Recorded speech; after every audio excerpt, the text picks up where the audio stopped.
The monitor didn't beep. It screamed.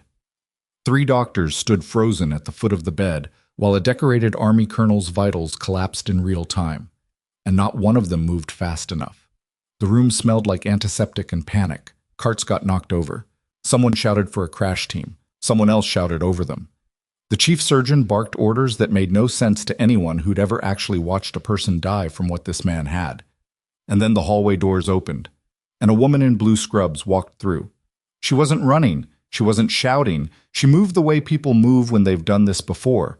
Not in a simulation, not in a textbook, but in a field tent with no electricity and incoming rounds 2 kilometers out. Nobody in that room knew her name. They were about to. Before we go any further, if you've just found this channel, hit that subscribe button right now and turn on notifications. Every week I bring you stories like this one, the kind that get under your skin and don't let go. Hit the like button if you're already feeling it, and drop a comment telling me your city and country. I genuinely want to know how far this story has traveled. I read every single one. Now, let's go back to where this really started. Callaway Regional Medical Center sat on the eastern edge of Drenner Falls, a mid-sized city in the Pacific Northwest that smelled like pine resin and rain 9 months out of the year. The hospital was a level 2 trauma center, not the biggest in the state, not the smallest, the kind of place where the staff knew each other's coffee orders and which attending was going to be impossible before noon. Nora Voss had worked there for 6 years. She was 34, 5'6", brown hair she kept in a low bun during shifts, eyes that noticed things. That last part wasn't something she advertised. She'd learned a long time ago that noticing things, really noticing them, the kind of observational reflex that becomes second nature when your job for 3 years was keeping special operations personnel alive in conditions most people couldn't survive, made people uncomfortable when you wore scrubs instead of a uniform. So she kept it quiet. She was a good nurse, not a flashy one. She didn't need the attending physicians to know her by name, didn't need thank you cards or Employee of the Month plaques on the break room wall. She came in, she worked her shift, she did her job with the kind of precision that looked effortless from the outside and cost everything on the inside. The other nurses liked her. Most of them, anyway. She covered shifts without complaint, brought food when someone was running on 3 hours of sleep, and never, not once, made a junior nurse feel stupid for asking a question. The doctors were a different story. Not all of them. Dr. Felicia Rudd, the attending in the ICU, had pulled Nora aside twice in the last year, just to say she trusted her instincts. Dr. Yael Marchetti in cardiology always ran Nora's patient concerns by her senior team without stripping out her name first. But Dr. Garrison Platt was another thing entirely. Platt was the Chief of Surgical Services, a title he wore the way some men wear expensive watches, which is to say visibly and often. He was 51, broad-shouldered, the kind of man who filled a doorway and knew it. He had publications, a fellowship from a well-regarded program on the East Coast, and a particular talent for making the people around him feel like they were standing in the wrong room. With nurses, he was worse. Not abusive in the way that got reported, smarter than that. It was the tone, the slight pause before answering, the way he'd repeat a nurse's observation back to the room as if it had just occurred to him, the way he'd look past whoever was speaking to find someone with a different title before he actually responded. Nora had been on the receiving end of it exactly 11 times in 6 years. She'd counted. Not out of bitterness. She'd moved past bitterness a long time ago, but because patterns mattered. You didn't ignore patterns in the field. You didn't ignore them here either. The 12th time came on a Tuesday. It was a standard internal medicine case, a 58-year-old male post-op patient named Harold Sims, 48 hours out from an appendectomy that had gone clean. He was recovering on Nora's floor. She'd been checking his vitals every 2 hours on the dot, and something in the numbers over the last 6 hours had started to feel wrong. Not catastrophically wrong, subtly wrong. The kind of wrong that didn't show up loud on any single chart, but accumulated. The way water pressure builds behind a wall before the wall gives. She flagged it in the system and left a note for the overnight attending. The overnight attending bumped it to Platt's morning rounds. Platt arrived at 7:14 a.m. with 2 surgical residents flanking him, and a cup of coffee he didn't offer to share. He reviewed the chart, looked at Harold Sims, pressed 2 fingers to the man's abdomen, and turned to the room. "He's fine," he said. Textbook recovery. Nora was standing at the foot of the bed. Dr. Platt, his blood pressure's been trending down in 3-point increments since midnight. Not alarming individually, but it's within range.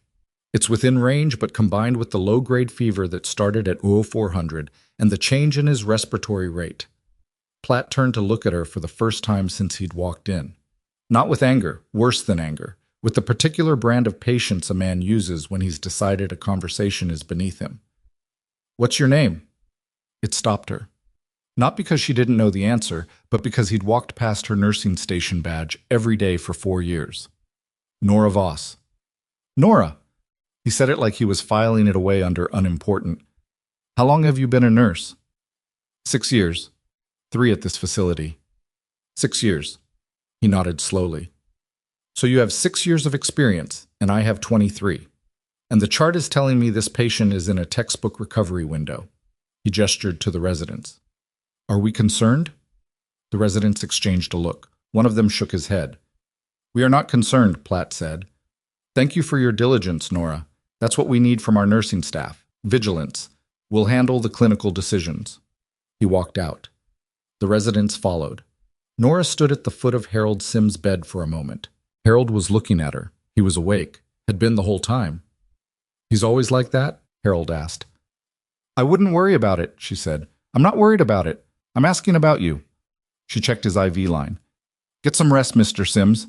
She walked out of the room, down the corridor, into the supply closet at the end of the hall, and stood there for 45 seconds with her back against the shelf of gauze rolls. She'd been talked over in a lot of places. She'd had her assessments ignored in conditions that would make most people quit medicine entirely. And she'd learned, slowly, expensively, that the only way to survive that without losing herself was to document everything, stay calm, and wait. The truth had a way of surfacing. It always did. She came back out of the supply closet, went to the nurse's station, and opened Harold Sims' chart. She documented every observation, time-stamped, precise. Clinical language, no editorializing. Then she requested a secondary review from the duty attending. At 9:50 a.m., Harold Sims coded. The crash team responded in under 4 minutes. Nora was already in the room. She'd been checking on him when his pressure dropped to a number that made the monitor alarm. She'd hit the call button and started positioning him before anyone else made it through the door. The duty attending, Dr. Soren Haas, took the lead. He was younger than Platt, sharper in a different way. The kind of doctor who went quiet when things got serious instead of loud. Nora talked fast, not over him, just at the pace of someone who'd already processed the information and needed to hand it off cleanly. Blood pressure trajectory, fever onset time, respiratory shift. When she said possible anastomotic leak, Haas looked at her for 1 beat, then ordered the imaging. It was an anastomotic leak. Small, but developing fast. The appendectomy site had not held. They caught it in time. Harold Sims went back into surgery, came out stable, and was in recovery by noon. Nora was charting at the nurse's station when Dr. Haas stopped next to her. "You flagged this yesterday." "I flagged it this morning at handoff." "And before that?" She looked up. "I documented my concerns at 0200, requested a secondary review when rounds dismissed them." Haas was quiet for a second. "I'm going to note your early identification in his record." "Thank you." He walked away. She went back to charting. Word traveled, because it always did in a hospital. By afternoon, the floor nurses knew the whole story. By evening, a version of it had made its way to the surgical department, and somewhere in the middle of all of it, someone mentioned it to Garrison Platt. He did not come to the nurse's station. He did not send a note. He sent one of the residents instead, a second-year named Troy Calander, who appeared at Nora's shoulder at 4:15 p.m. and said, with the careful neutrality of a man delivering a message he didn't write, that Dr. Platt wanted it understood that the patient's complication was a rare and unpredictable post-operative event, consistent with a small statistical margin across all appendectomy procedures. Nora looked at Troy Calander. She could see he was uncomfortable. He was 27 years old, and he'd been sent to do something someone else should have done themselves. "Tell Dr. Platt I appreciate the update," she said. Troy looked relieved and disappeared. Nora went back to work. 3 days later, she was reassigned. It wasn't framed as a punishment. It was framed as a staffing reallocation. Routine, administrative, The kind of thing that happened all the time in a large hospital for entirely neutral reasons. She was moved from the surgical recovery floor, which she'd worked for 4 years, to the extended care unit on the 3rd floor. Quieter patients. Less acute. Less critical. Her charge nurse, Diane Pauley, told her personally. Diane was 56 and had been at Callaway Regional for 22 years. She told Nora with the expression of someone who'd been handed a script they didn't write and didn't agree with. "It's temporary," Diane said. "I know," Nora said. "I pushed back." "I know you did." Diane held her eyes for a moment. "You're not wrong about any of it." "I know that too." She moved her things to the 3rd floor. She got to know her new patients.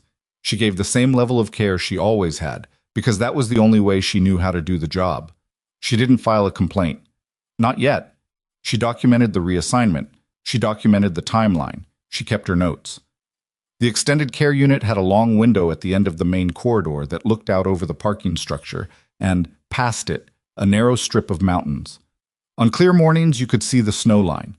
Nora had a habit of stopping there at the start of her shift for about 30 seconds. Not dramatically, not for long, just long enough to put her feet back under her before the day started. One of the extended care nurses, a young man named Tobias Wren, who'd been at Callaway for less than a year, noticed her doing it on the 3rd day. "Good view," he said. "Good enough," she said. "You used to be upstairs." It wasn't a question. "I did. I heard what happened." He paused. "I heard what you did. With the patient." She looked at him.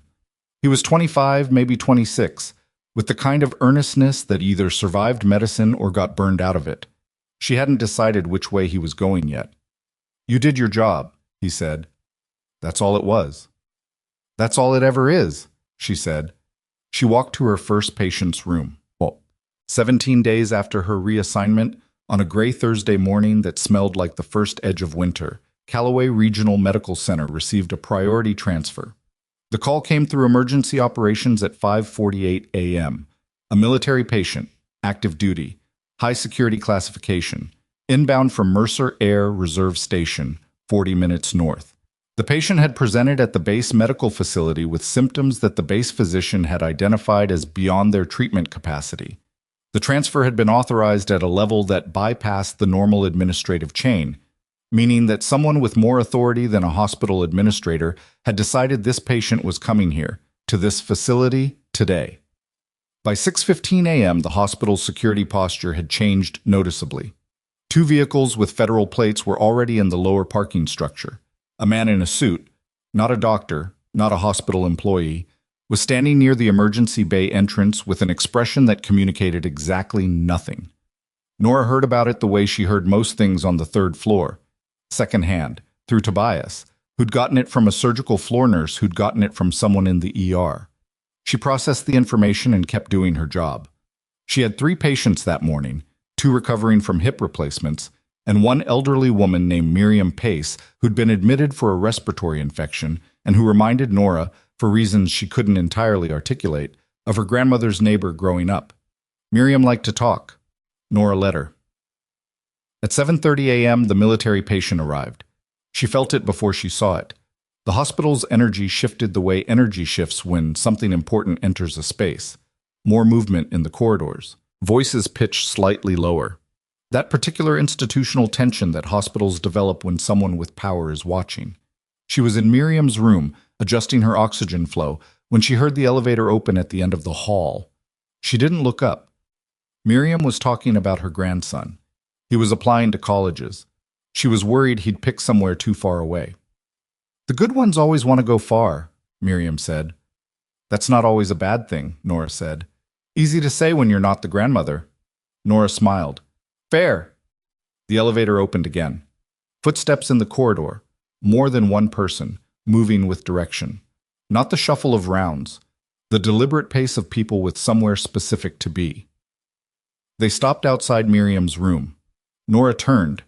Standing in the doorway was a man in Army service uniform. Full dress, not duty uniform. With the silver eagle of a colonel on his shoulder. He was 60, maybe 62, with a face that had spent time outdoors and not always under pleasant circumstances. Beside him was a woman in a suit carrying a tablet who did not look like someone you asked to get out of your way. The colonel looked at Nora, not at her badge, not at the room, at her. "Nurse Voss," he said. It was not a question. Miriam had gone very quiet. "Yes," Nora said. "I'm Colonel Dade Harwick, Medical Command Liaison, 3rd Army. I need to speak with you." He paused. "Now, if that's possible." Nora looked at Miriam. Miriam had the expression of a woman who had lived long enough to know when something significant was happening and had the grace not to pretend otherwise. "Go ahead, honey," Miriam said quietly. "I'll be fine." Nora set down the oxygen flow adjuster. She walked to the doorway. Colonel Harwick stepped back to let her through, then turned without any further explanation and started back down the corridor. The woman with the tablet fell into step beside him. Nora followed. They didn't speak in the corridor. They rode the elevator down in silence. At the 2nd floor, the colonel pressed a code into a panel beside a door Nora had passed 100 times without giving it much thought. A conference room used for administrative meetings, rarely anything else. Inside, 2 more people in uniform, a man in hospital administration Nora recognized but couldn't name, and a woman in civilian clothes who had the particular stillness of someone from federal law enforcement. The colonel closed the door. He turned to face her. "You were with the 92nd Forward Surgical Element," he said. 3 years attached to Special Operations Command. 2 deployments classified at a level I'm not going to describe in this room. You received a commendation that also doesn't exist in any public record. He said it flatly, like he was reading from a file, because he probably was. You left service 6 years ago under a voluntary separation with full honors and a sealed record. Nora stood still. You've been working here, he continued, as a registered nurse. Surgical recovery floor. He paused. Until 17 days ago. Something moved across his expression. Controlled, but there. Our patient is an active duty colonel who presented this morning with a symptom cluster that our base physician recognized as significant but could not adequately treat.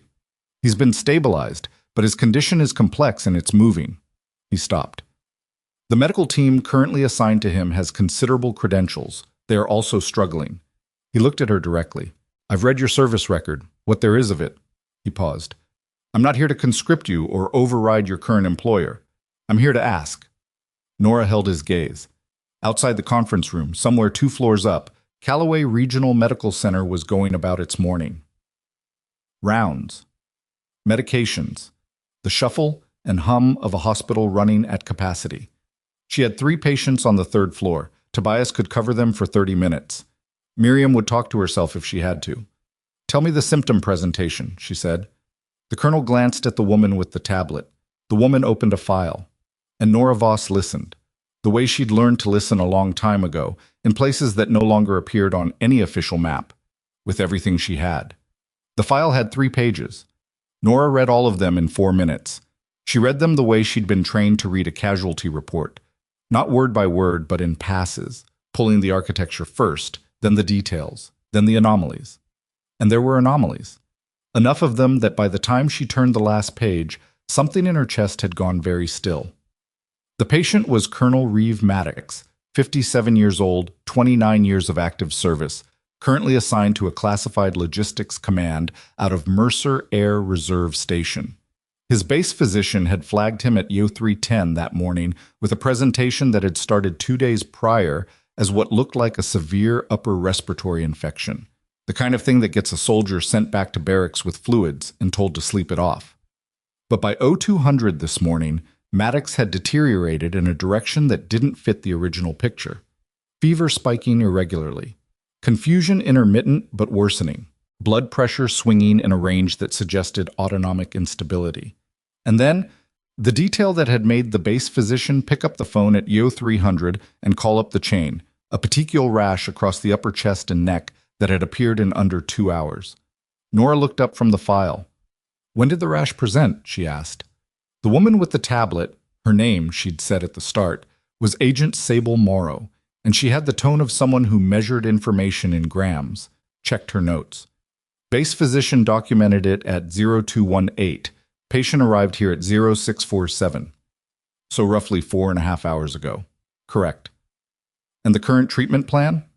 Colonel Harwick answered that one. Dr. Platt has taken lead. He's working the infection angle, broad-spectrum antibiotics, aggressive fluid resuscitation. He's considering a lumbar puncture to rule out meningitis. Nora set the file down on the table. Not quickly. She set it down the way you set something down when you need your hands free to think. Meningitis was a reasonable read. Petechial rash, fever, altered mental status. It was the triangle that sent every attending's brain straight there, and it wasn't wrong to go there first. But the autonomic instability didn't fit the meningitis picture cleanly, and neither did the 2-day lead-in with what sounded like a respiratory infection that had been resolving before it suddenly wasn't. She'd seen something like this before. Not in a textbook, not in a simulation lab. She'd seen it in a forward operating base in a region she was not going to think about by name in this room, in a patient whose symptom trajectory had followed nearly this exact progression.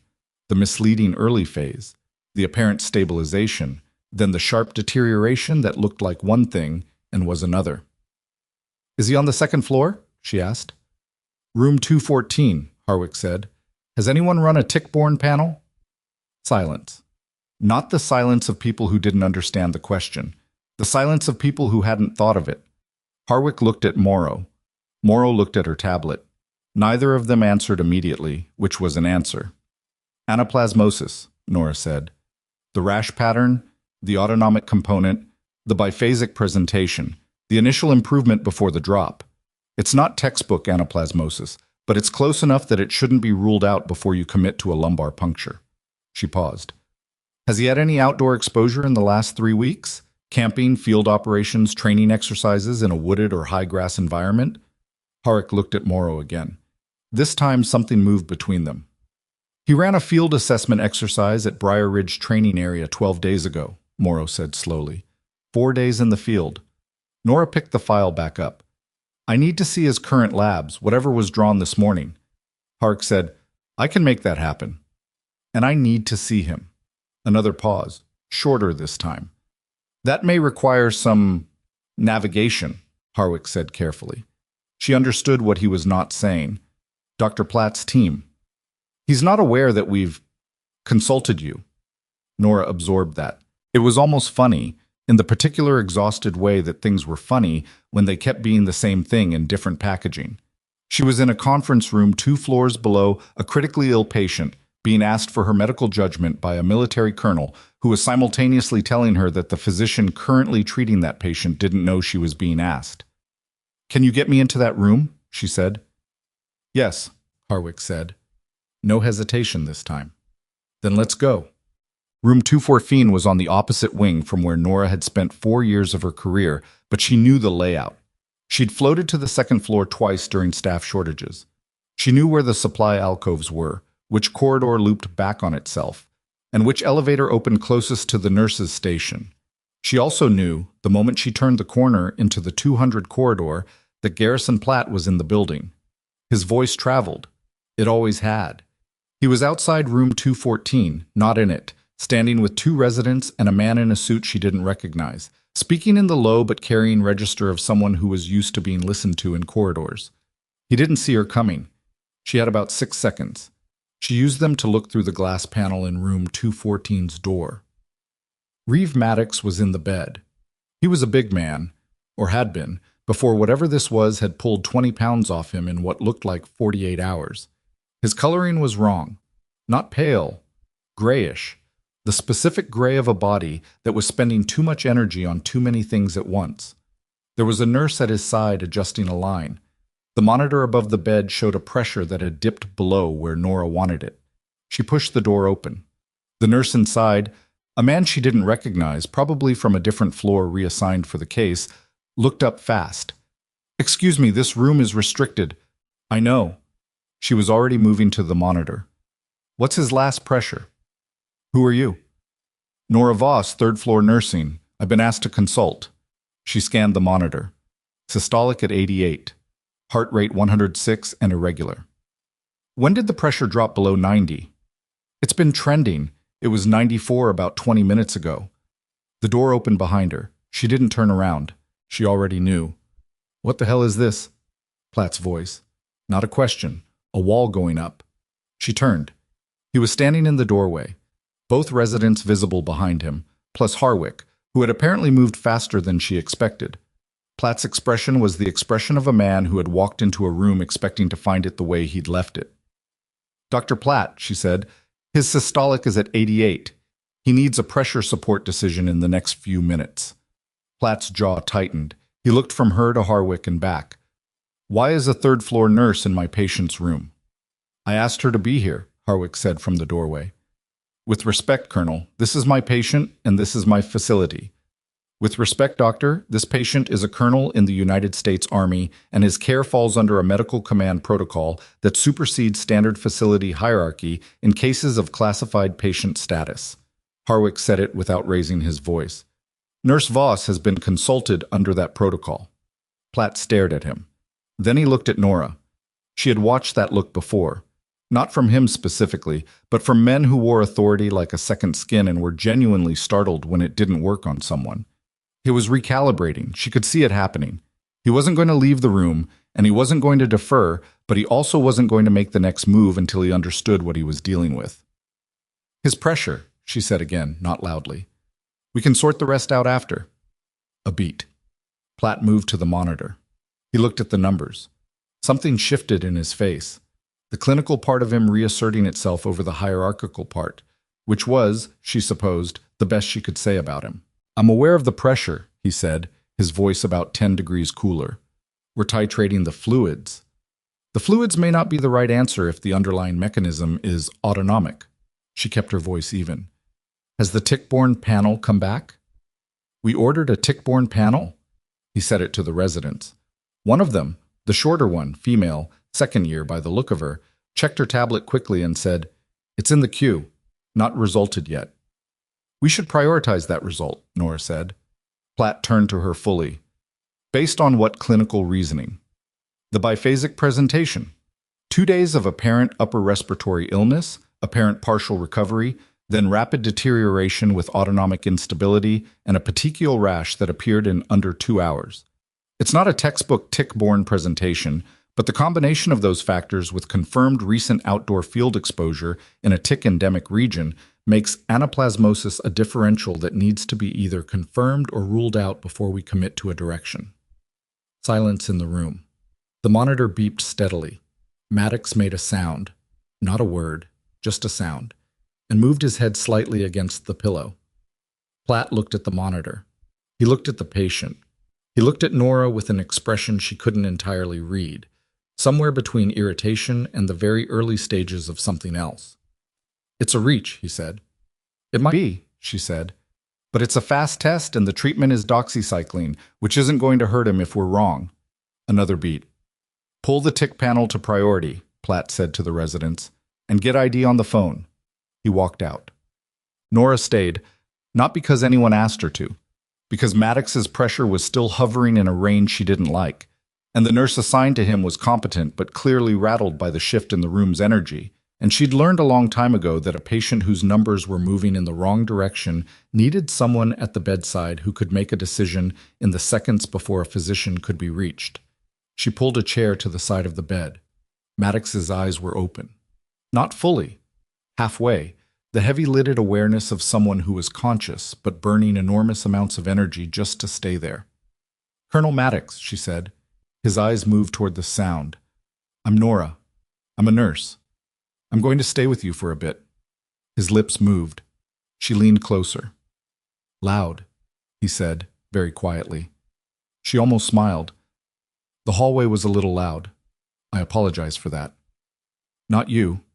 His eyes slid toward the door. "Them." "Yeah," she said. "I know." He closed his eyes. She watched the monitor.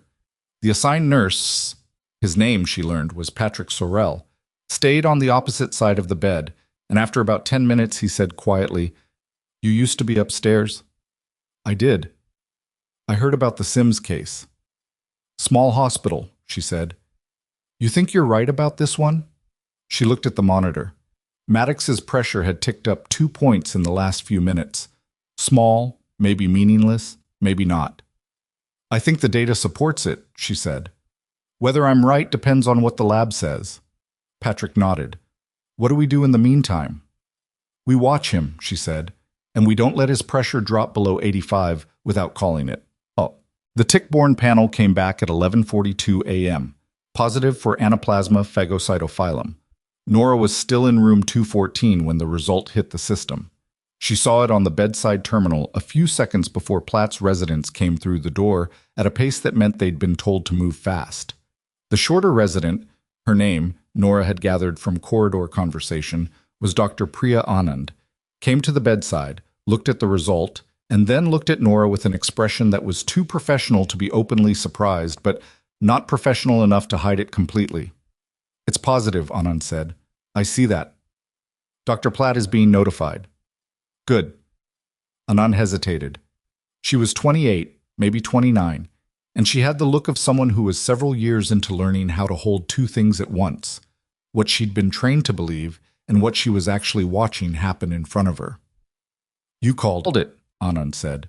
Nora handed her the printout she'd pulled from the terminal. "The doxycycline order will need to go in fast. His hepatic function looks compromised from the septic component, so the dosing needs to be reviewed against his creatinine before it goes through." Anand took the printout. "Right, yes." She went to her tablet. Nora stood up and stretched her back. The chair had been the kind of chair that was designed by someone who had never sat in one for 4 hours, and looked at Maddox. His color had not improved, but his pressure had stabilized in the low normal range, which was not great, but was a meaningful distance from where it had been at 0700. "Hey," Maddox said. She looked at him. He was more alert than he'd been an hour ago. Fever breaking, maybe, or just the unpredictable timing of consciousness in a sick patient. "Did you figure it out?" he asked. "The lab confirmed the direction," she said. "Was it hard?" She considered that. "Not especially." "Then why did it take this long?" She didn't answer that, not because she didn't have an answer, but because the honest one was long and complicated, and this wasn't the right room for it. "You should rest," she said. "Everybody keeps saying that." "Because it keeps being true." He almost smiled. It looked like it cost him something. "You're not what I pictured when Harwick said he was bringing in a consult." "What did you picture?" "I don't know. Someone in a different uniform." "The uniform's at home," she said. He closed his eyes. Platt arrived at 12:07 p.m. He came in alone, which surprised her. No residence, no administrative escort. He closed the door behind him, checked the monitor, looked at the new medication orders that Anand had entered, and then stood at the foot of the bed for a moment with his hands in his coat pockets. Nora was charting in the corner. She didn't look up. "The ID consult agrees with the diagnosis," Platt said. "Good. They've recommended a modified dosing protocol given the hepatic involvement." A pause. "Which is consistent with what you noted." She kept charting. "The patient's pressure is improving. It started moving up about 90 minutes ago." Another pause. She could feel him working through something. She'd been in enough high-pressure rooms to recognize the specific sound of a man who was used to being the most competent person present, and was trying to figure out how to stay in that position when the facts of a situation had made it complicated. "I want to understand your background," he said. She looked up. "Not for any adversarial purpose," he added. "I reviewed your HR file this morning. It lists your nursing degree, your licensure, your 3 years here. Before that, it's vague." "It's accurate," she said. "It's just not detailed." "There's a gap." "There's a gap." He waited. "I held a different position before nursing school," she said, "in a different setting. The records from that period are restricted." "Military." She didn't answer. He nodded slowly. "I'm going to ask you something, and I want you to hear it as a genuine question, not as—" He stopped, restarted. "Was the Sims case the anastomotic leak? Was that luck? Or did you see it the same way you saw this?" She set down her pen. "I saw it the same way," she said. I was quiet for a long moment. "I dismissed you," he said. It wasn't an apology. It was a statement of fact, delivered with the uncomfortable honesty of someone still in the process of understanding what that meant. "You did," she said. "That patient could have—" "He didn't," she said. "Not gently, but not unkindly. And neither will this one, if the treatment goes incorrectly." Platt looked at the bed. At Maddox. "Is there anything else I should be looking for in this case?" It was the right question, the first genuinely clinical question he'd asked her directly, without dressing it in hierarchy. "Monitor his LFTs every 6 hours," she said. The hepatic involvement can move faster than the infection itself once treatment begins, and he may show a jarish Herxheimer response in the first 24 hours. Fever spike, possible blood pressure dip. It'll look like deterioration. It's not. But if the team doesn't expect it, they'll panic and overcorrect. Platt listened. Actually listened, she could tell, because he wasn't nodding in the way people nod when they're waiting for you to finish. He was listening the way a physician listens when the information is going into the place where information becomes decision. "I'll put a note in the care plan," he said. "Good." He left. She picked up her pen. The afternoon shifted. Harwick came back at 2 p.m. with Morrow, who had acquired a second tablet at some point, and a man Nora hadn't met before, introduced as Dr. Garrett Insel, a civilian contractor with military medical intelligence, which was a title she'd encountered before and which meant, in practice, that he had clearance and was keeping records of what was happening here for reasons that were not entirely medical. Insel had questions. Nora answered them. She kept her answers clean and clinical, and she deflected the ones that were angling toward her service record with the practiced efficiency of someone who'd had a lot of practice. At one point, Morrow stepped out of the room to take a call. While she was gone, Inslee leaned slightly forward in his chair. "You were with the 92nd, he said. "Not a question." "I don't discuss that." "No, I know. I'm not asking officially." He paused. "I'm asking because I was with the 47th FST, 2019 to 2022. We crossed paths with your unit twice. I never met you, but I heard about a medic who—" "Dr. Insel," she said. He stopped. "I'm not that person anymore," she said. "I'm a nurse at a Level 2 trauma center in the Pacific Northwest, and I'm going to go check on my other patients now." She stood up. He nodded. "Fair enough." He looked at Maddox's monitor. "He's going to be okay, because of what you did this morning." "Because of what the lab confirmed this morning," she said. She walked out. She was back on the 3rd floor by 3 p.m., doing what she'd come in to do 12 hours ago, which was take care of 3 patients who needed her. Miriam Pace had saved up several hours' worth of conversation and deployed it all in about 45 minutes. Nora led her. The 2 hip replacement patients were recovering well. One of them, a retired teacher named Glenn Forsyth, who had the dry humor of a man who'd spent 30 years keeping teenagers from losing their minds, asked her if she'd had an eventful day. "Moderate," she said. "That face says otherwise." "The face is just tired." "Sure it is," Glenn said. Tobias found her at the nurse's station at 4:30 and stood next to her without saying anything for a while, which she'd come to understand was his way of checking in. "You good?" he finally said. "I'm fine. People are talking. People are always talking. This is different talking." He paused. "Platt's residents are saying you diagnosed a military patient that Platt's team missed. The colonel apparently walked the floor and asked 2 different nurses where you were before someone told him you'd been moved down here." She kept charting. "Nora." She looked up. "Are you in trouble?" he asked. She thought about it, actually thought about it, the way she made herself think about things when the easier response was to dismiss the question. "I don't know yet," she said. Tobias nodded. He didn't push further. That was the right call. At 5:15 p.m., Diane Pauley appeared at the end of the corridor. Diane never came to the 3rd floor unless she had something to say in person. Phone calls and messages were for administrative things. Diane came in person for the things that mattered. She walked to Nora's station and put both hands flat on the counter. "I just got off the phone with the chief nursing officer," Diane said. Nora waited. "She's been contacted by Military Medical Command. Something about your involvement in the Maddox case today." Diane looked at her steadily. "She wants to meet with you tomorrow morning, 8 o'clock. "Okay." "There's more."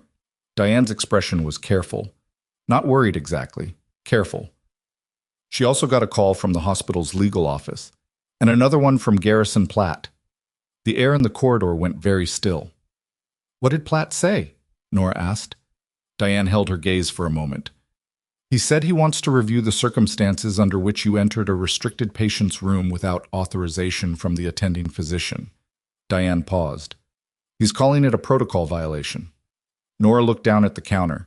She thought about Colonel Maddox's face at EO 800, the gray, the wrong color, the pressure that was sitting at 88 and going nowhere good. She thought about the tick-borne panel result coming back positive at 11:42. She thought about Anand's face when she'd said you called it. She thought about Garrison Platt standing at the foot of Maddox's bed at noon, asking genuine clinical questions, and then apparently picking up the phone at some point in the afternoon. "Who authorized my entry to the room?" she said. "Military Medical Command, according to the colonel, Harwick." "Then the authorization exists." "I know," Diane said. "But Platt's version of the documentation apparently doesn't reflect it the same way the military's does." Nora was quiet. "I'm telling you tonight," Diane said, "so you have the evening to think about what you want to say tomorrow." "I know what I want to say." "Nora," Diane's voice dropped just slightly. "Be careful. Platt has friends in this building, not just residents. Administration, the board. He's been here 21 years. I know. The military liaison, Harwick. Do you have his contact information?" "I do." "Use it tonight." She picked her hands up off the counter. "I put in a request this afternoon to reverse your reassignment. In writing, time-stamped." She paused. "For whatever it's worth." "It's worth something," Nora said. Diane nodded once and walked back down the corridor. Nora stood at the nurse's station and looked at her chart notes on the screen in front of her without reading them. She'd known. Not this specific shape of it, not the protocol violation framing, not the legal office call. But she'd known that the morning wouldn't end without consequence. You didn't walk into a restricted patient's room and redirect a diagnosis without the attending physician either accepting it or pushing back. And Platt was not the kind of man who accepted redirection quietly, regardless of what the lab said. The lab had said she was right, and he was calling it a protocol violation anyway. She pulled out her phone. She found Harwick's number.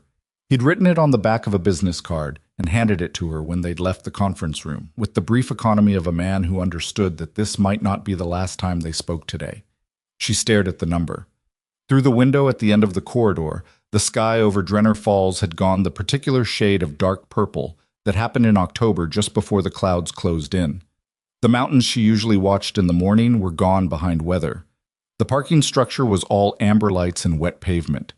She thought about the meeting tomorrow morning, the chief nursing officer, the legal office. Garrison Platt's account of this morning's events, which she had no doubt would be precise, documented, and framed in a way that made her look like a nurse who'd overstepped her position in a moment of arrogance and endangered both a patient and a physician's authority. She thought about what Harwick had said in the conference room. "I'm not here to conscript you. I'm here to ask." She thought about Maddox asking, half-conscious and burning with fever. Then why did it take this long? She pressed call. The line rang twice. "Voss?" Harwick said. "There's a problem," she said. A pause. "I already know," he said. "Morrow flagged it an hour ago. Platt is filing a protocol violation. He filed it at 1600. Another pause. "So did we." She stopped. "We filed our own documentation at 1600, Harwick said, "through Military Medical Command, with the authorization chain for your consultation, the clinical basis for requesting it, and the outcome." He paused. "It's already in the system." The corridor was quiet. Somewhere down the hall, a monitor beeped once and steadied. "There's something else," Harwick said. His voice had shifted, not alarmed, but precise in a way that meant what came next was going to matter. "I got a call 40 minutes ago from my commanding officer. About you." "About me?" "About your service record." He paused. "Someone ran a query on it today. Not us. Not the hospital." A beat.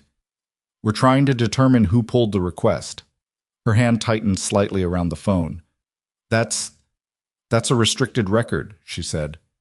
"It is," he said. "Which means whoever queried it either has clearance they shouldn't have, or they have access to someone who does." The amber lights of the parking structure glowed through the window. The first drops of rain hit the glass. "Are you telling me someone was looking into my background today?" she said. "Today specifically?" "Yes." "While this was happening?" "Yes." She stood very still. The rain had been hitting the window for almost a minute before she spoke again. "Can you trace it?" she said. "We're working on it," Harwick said. "The query came through a federal access portal, which narrows the field but doesn't close it. Could be someone with legitimate clearance using it for an illegitimate purpose. Could be someone who borrowed credentials. Or someone who wanted to know what they were dealing with before the morning meeting." A pause. That's one possibility. She didn't say Platt's name out loud. Neither did he. There was a specific discipline to the way people in certain professional worlds talked around things they both understood, and she'd been fluent in it for long enough that it didn't require effort anymore. "Is Maddox stable?" she asked. Last update from the ward was 1730. Pressure's holding. Fever came down 2 points. ID is managing the doxycycline protocol. A pause. They expect him to respond well. His age and base fitness are working in his favor. Good. Voss. His voice shifted again. The specific register of a person about to say something they've been deciding whether to say. The meeting tomorrow. I want you to know that Military Medical Command will have representation present, not to run the room, but to ensure that the documentation we filed is accurately represented. She absorbed that. You're going to be there. Morrow will be there. Possibly Insel, he paused. Whatever Platt has told the hospital's administration about this morning, our record is different, and our record has timestamps. So does mine, she said. I know. She heard him move a chair or a door, something in whatever room he was in. Get some sleep if you can. Tomorrow's going to be a long room. He ended the call. She stood at the nurse's station for another minute. The rain was coming harder now, the window behind her tracking it in long diagonal streaks. The corridor was quiet. Evening shift had settled into its rhythm, the reduced speed hum of a hospital after 5 p.m. when the administrative weight lifted, and it became, for a few hours, just a building full of people trying to recover. She finished her charting. She gave Tobias the handoff on her 3 patients. She said goodnight to Miriam Pace, who grabbed her hand and held it for a moment without saying anything, which was the most Miriam had ever communicated in silence. She drove home in the rain. She lived 12 minutes from the hospital in a second-floor apartment in a building that had good bones and aging plumbing. The landlord's name was Frank Delacroix, and he appeared in person only when something broke, which was often enough that she knew him reasonably well. The apartment itself was clean and functional and had a specific quality of quietness that she'd chosen it for. The kind of thick-walled silence that a person who spent 10-hour shifts in a sensory environment that never fully stopped needed when they came home. She made tea. She didn't drink coffee after noon, a habit from the field that had never left her, because caffeine tolerance in a long-duration environment was the difference between functional and destroyed, and she'd trained herself to treat it accordingly. She sat at the kitchen table with the tea and opened her laptop. She had a personal log, encrypted, backed up to 2 places, formatted in the same clinical shorthand she used for patient documentation. She'd been keeping it since her first day at Callaway Regional. Not out of paranoia, out of habit. Because in environments where things went wrong, the people who could reconstruct a clean timeline from their own records were the people who survived the aftermath. She opened a new entry. She put in everything from today. Time-stamped, factual, no editorializing. The Sims entry from 17 days ago was still there. Every detail of the morning, the dismissal, the code at 0950, the stabilization, the reassignment. She'd been adding to it in small increments since. The reassignment paperwork. Diane's note about pushing back. The date she'd moved her things downstairs. She added tonight's entry below all of it. When she was done, she looked at what she'd written. It was the shape of something. She knew that shape. She'd seen it before in different settings. The way a situation that looked like a series of isolated incidents revealed itself. When you put the timeline flat on a table, to be a single thing that had been moving in one direction the whole time. She closed the laptop. She sat with the tea until it was gone. Then she went to bed and did not in fact sleep well. She was in the hospital parking structure at 7:38 a.m. The rain had stopped sometime before dawn. The mountains were back, clear and snow-capped, lit sideways by October morning sun. She sat in her car for 3 minutes and did a version of the thing she did at the window at the start of it before anything else started. Then she got out and walked in. Morrow was in the main lobby, not visibly waiting. She was standing near the coffee kiosk with her tablet, looking at it the way people look at things they've already read. But when Nora came through the main entrance, Morrow made eye contact and moved in her direction without any performance of it. "How's Maddox?" Nora said before Morrow could open with something administrative. "Better. Fever's gone. Pressure's been stable overnight. ID expects him to turn the corner in the next 48 hours. Morrow fell into step beside her. "Harwick wants you to know he's being briefed this morning and that he's aware of everything." Everything. The query on your service record, the protocol violation filing. A pause. And some additional information that came in overnight. Nora stopped walking. They were in the main corridor, halfway between the lobby and the elevator bank. A food service cart rolled past them on the left. A technician in scrubs walked through without looking up. "What information?" Nora said. Morrow looked at her steadily. She had the face of someone who delivered complicated information for a living, not without feeling, but with a learned steadiness around it. "The query on your record wasn't the only one," Morrow said. "Whoever ran it also queried 3 other names, former 92nd Forward surgical personnel." A pause. "All 3 of whom have civilian careers in medical or emergency services fields." The corridor felt slightly different than it had 2 seconds ago. "Someone is building a list," Nora said. "Someone is looking at something connected to the 92nd, Morrow said carefully. "We don't know the scope yet. We don't know if the queries are connected to what happened here yesterday, or if yesterday just surfaced you." She stopped. What we know is that someone used a federal portal with cleared credentials to access restricted military medical records, and that they did it in the same 24-hour window as your involvement in a high-security military patient case. Nora started walking again. Not fast. The deliberate pace of someone who needed to move while they thought. "The meeting is at 8, she said. "Yes." "Who's in the room?" "Chief Nursing Officer, Lorraine Fitch, Hospital Legal Counsel. A man named Devlin Marsh, Dr. Platt." Morrow paused. "Harwick. Myself. And 1 additional presence that was added this morning." Another pause. "A civilian investigator from the Department of Defense Inspector General's office. Her name is Claudia Reyes. She arrived in Drenner Falls at 5:30. Nora said nothing for a moment. "The DoD IG doesn't come to a hospital meeting because a nurse entered a restricted room without the attending's explicit verbal authorization," she said. "No," Morrow agreed. "They don't." The conference room on the administrative level was not the same room she'd been in yesterday morning. That one had been functional, neutral, a room you used when you needed 4 walls and a door.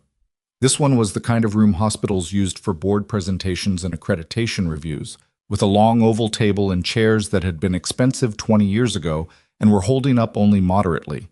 There was a credenza with a coffee setup, a display screen on one wall that was currently showing the Callaway Regional logo on a blue background. Nora arrived at 7:58 a.m.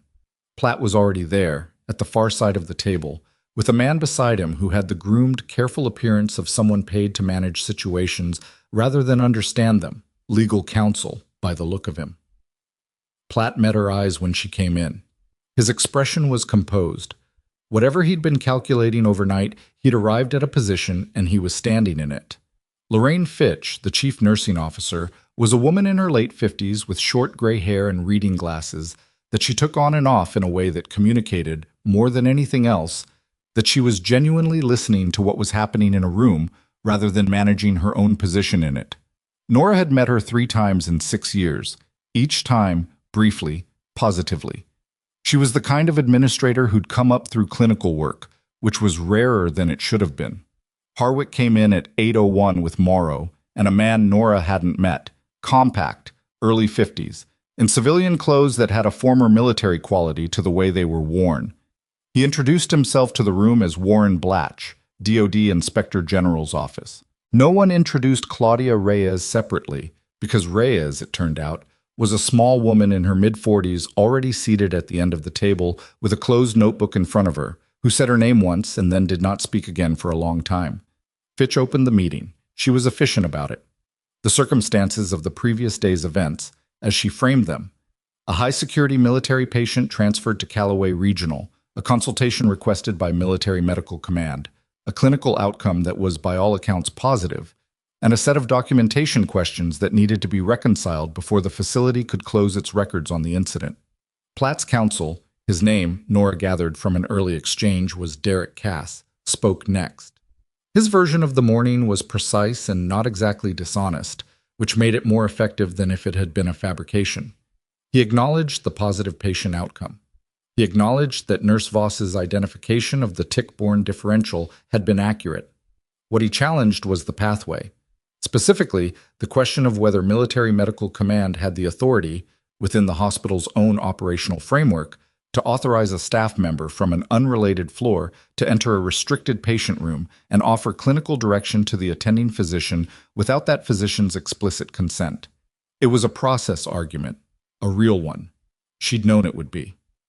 Nurse Voss entered that room without Dr. Platt's authorization, Cass said. Whatever the clinical result, the process was irregular. And given the patient's security classification, any irregularity in the care chain carries liability implications that this facility cannot simply absorb without review. Fitch looked at Harwick. Harwick opened a folder. He did not rush. He placed 3 documents on the table. Military Medical Command's authorization for the consultation is documented here, time stamped at 0657, before the consultation began. He slid the first document forward. The clinical basis for requesting that consultation is here. The patient's symptom presentation, the base physician's escalation rationale, and the specific expertise requested. Second document. And the outcome documentation, including the ID consult's confirmation of the diagnosis and the treatment protocol currently managing the patient's recovery. Third document. Cass looked at the documents without touching them. Those are military records.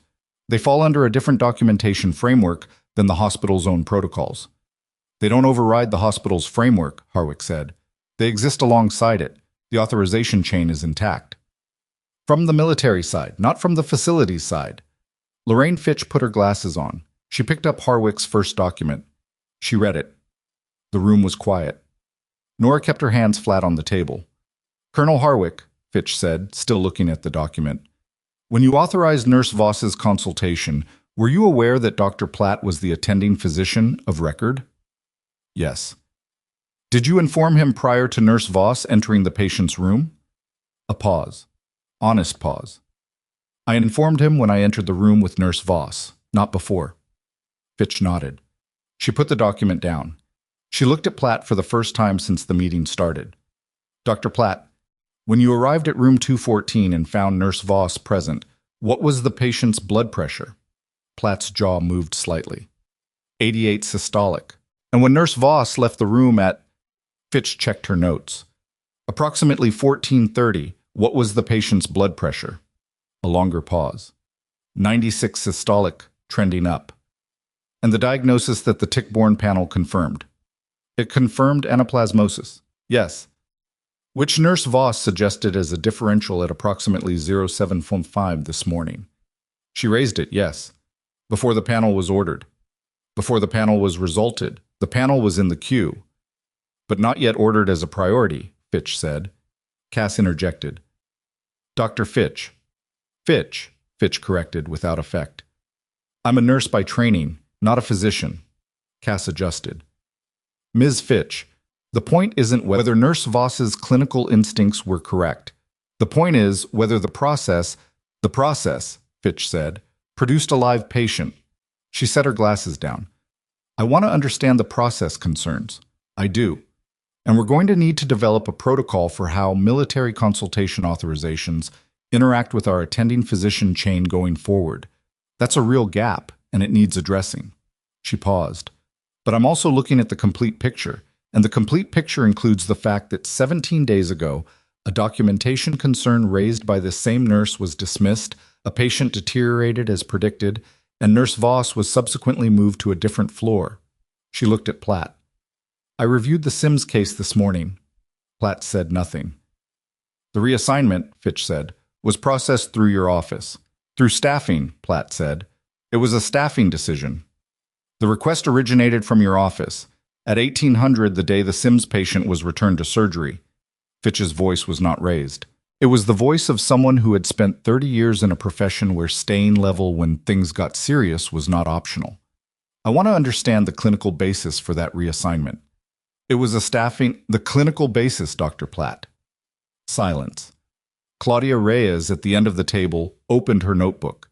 It was such a small movement that it might not have registered at all, except that Platt's counsel noticed it, and the slight change in Cass's posture was visible enough that Harwick noticed him noticing it. I had concerns, Platt said carefully, about the appropriate scope of practice being maintained on my floor. After a nurse raised a clinical concern that proved correct, Fitch said. The concern was raised in a manner that, in a documented chart note, Fitch said, time stamped at 0200, with a formal request for secondary review. She looked at him.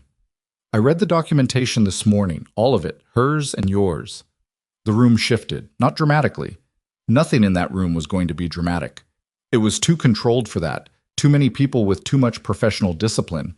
But the weight of what was being laid out had reached the kind of critical density where the people in the room could feel it, even if they couldn't name what they were feeling exactly. Nora kept her hands flat on the table. She was aware of her own breathing, controlled, even. She'd been in rooms before where the truth was in the air and everyone could smell it, and the question was only who was going to acknowledge it first. Those rooms had a specific kind of pressure. This one had it. Reyes spoke for the first time. I have a question, she said, for Nurse Voss. Everyone looked at her. She hadn't moved except to open the notebook. Before your employment at Callaway Regional, Reyes said, your previous position, the one covered by restricted records. She paused. Would you be willing to characterize, not in classified terms, just in general terms, the nature of that work and how it relates to the clinical judgment you exercised yesterday?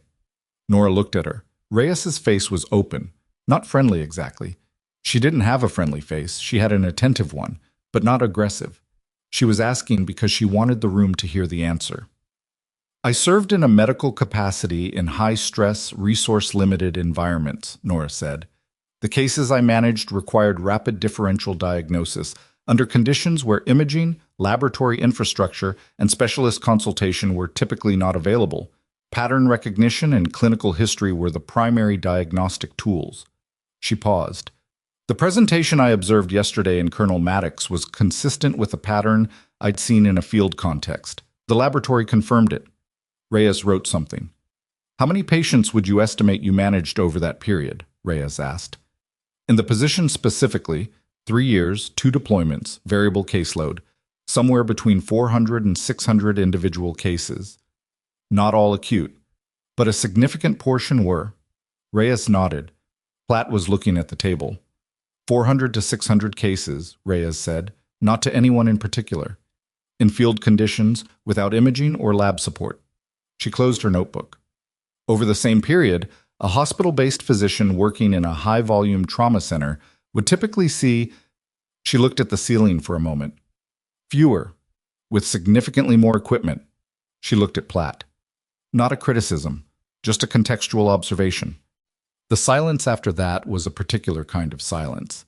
Cass leaned toward Platt and said something low and inaudible. Platt listened. His expression had not changed exactly, but something behind it had. The composed position he'd arrived in this morning had developed a hairline fracture somewhere, and she could see it if she knew what to look for. She did know what to look for. Fitch let the silence sit for a moment, then said, I'm going to need the room for a brief internal discussion. If Colonel Harwick and his colleagues could give us 20 minutes. Of course, Harwick said. He stood. Morrow and Blatch stood. Reyes stood, closed her notebook, and put it in a bag that was under the table. She'd had it there the whole time and Nora hadn't noticed. Nora stood. Nurse Voss, Fitch said. You can stay. The 20 minutes ended up being 34. Platt's counsel talked for most of it, and he was good at it. She'd grant him that. He navigated the liability exposure with the careful footwork of someone who'd spent a career making bad situations into technical ones, pulling the conversation toward process and protocol every time Fitch tried to anchor it to the factual sequence of events. Platt himself said less than she expected. He made the scope of practice argument twice and the staffing decision argument once more. And then, when Fitch came back for the third time to the 19-day timeline between the Sims case and yesterday's events, he went quiet in a way that Cass noticed and moved quickly to fill. Nora answered every question that was put to her. Directly. Briefly. She didn't volunteer extra information, and she didn't editorialize. She'd learned a long time ago that in a room where the facts were on your side, the worst thing you could do was talk over them. At the 34-minute mark, Fitch called the others back in. Harwick, Morrow, Blatch, and Reyes filed back into their seats. Reyes put her bag back under the table without taking the notebook out. Fitch stood. I want to be clear about what we're doing and not doing today, she said. We are not adjudicating a formal disciplinary matter in this room. We are not concluding a process review. We are establishing a factual record of yesterday's events that will inform decisions made through the appropriate review channels. She looked around the table. What I can say today is this. Nurse Voss's reassignment is being reviewed as of this morning. That review will examine whether it was clinically and administratively appropriate given the circumstances and timeline of the Sims case. She looked at Platt. Dr. Platt, I'm asking you to suspend any further documentation of the protocol violation claim pending the outcome of that review. The military authorization question is a legitimate process gap, and it will be addressed, but separately, through a committee, not as a disciplinary action against a specific nurse. Cass started to speak. Fitch held up one hand. I'm not finished. She looked at the room. The DODIG's involvement in this meeting has been noted, and I've been informed that their scope extends beyond the immediate events of yesterday. I will cooperate fully with that inquiry, and I expect all Callaway regional personnel to do the same. She put her glasses back on. We're adjourned. I'll be in contact with all parties within 48 hours. People began gathering their things. Nora reached for her bag from the floor. She was aware of Platt across the table, still seated, talking quietly with Cass, not looking at her. She was aware of Reyes, who had moved to the doorway and was speaking to Blatch in low tones. She was aware of Harwick waiting near the credenza with the patience of a man who had something left to say. She walked to him. The query on the service records, she said quietly. Has it moved? We have a location, he said. Federal building. Not a military facility, different branch. He glanced briefly toward the doorway where Reyes stood. Reyes has it. She looked at Reyes. Reyes was still talking to Blatch, but as if she felt the attention, she glanced over. Her expression didn't change, but she gave the smallest nod, 1 centimeter of acknowledgement, and looked away. There's something else, Harwick said. She looked at him. Maddox is awake. He's been asking to speak with you. He paused. He's lucid. Fever's been gone for 6 hours. ID is pleased with his response to treatment. He looked at her steadily. He says he wants to thank you. She absorbed that. He doesn't need to thank me. I know. Harwick almost smiled. Not quite, but close. That's not really the point. Room 244 looked different in the morning light. The gray quality that had been in Maddox's face yesterday was gone. Not entirely. He still looked like a man who'd spent 3 days losing a fight with his own body and was only starting to understand he'd won. But the color had come back to something approximating human, and when she came through the door, he turned his head and tracked her across the room with eyes that were fully focused. Patrick Sorrell was still at the bedside. He'd apparently been on a double. He looked at her with the expression of a man who was too tired to have a complicated reaction. He's been better since about 0400, Patrick said. Slept for 2 hours, which is more than I can say for anyone else in this building. Go home, she said. Shift ends at 9. Then go to the break room. I'll sit with him. Patrick looked at Maddox. Maddox made a small gesture with one hand. Go ahead. And Patrick pulled off his gloves and left. Nora pulled the chair to the bedside. The same chair as yesterday. It was still uncomfortable. You don't look as bad, she said. I feel terrible, Maddox said. His voice was still rough, but the architecture of it was back. The voice of a man used to being heard. That'll last a few days. The doxycycline is doing what it's supposed to. Your liver function is improving. I know, the ID doctor told me 6 times. He shifted against the pillow. I also know what you did yesterday. Harwick told me this morning. Harwick tells you a lot. He does. It's a character flaw. He looked at her. I heard there's a meeting happening right now about your job. It just ended. He held her gaze. And nothing's been decided yet. It's going to go through a review. Because you saved my life. Because I entered a restricted patient room without the attending physician's explicit authorization, she said. The clinical outcome is a separate matter from the process. That's... He stopped. Breathed. She could see him deciding not to say what he'd been about to say, and she was grateful for that. She didn't need someone else's anger on top of her own. Will you be okay? I'll be okay. That's not an answer. It's the answer I have right now. He was quiet for a moment. The monitor beeped. His pressure showed 102 systolic, a number she could look at without her chest tightening, which was a significant improvement from yesterday. Harwick said you were with the 92nd, Maddox said. I know. You don't discuss it. He paused. I know what the 92nd did, what they went through. I've read the after-action reports that exist, and I've been told about the ones that don't. He looked at the ceiling for a moment. The people who came back from those deployments and went into civilian life, they're supposed to be invisible. That's the deal. They do the work, they don't get the credit, and when it's over, they disappear. She didn't answer. That's a bad deal, he said. It's the deal I agreed to. People agree to bad deals all the time. He looked at her again. You saved my life yesterday, and today you're sitting in a meeting defending your right to have done it. Correct, she said. He closed his eyes. She thought he might be done, exhaustion pulling him back under. But after a few seconds, he spoke again. There are people who would be very interested, he said slowly, in knowing that a nurse at a Level 2 trauma center in Drenner Falls has a 90-second background.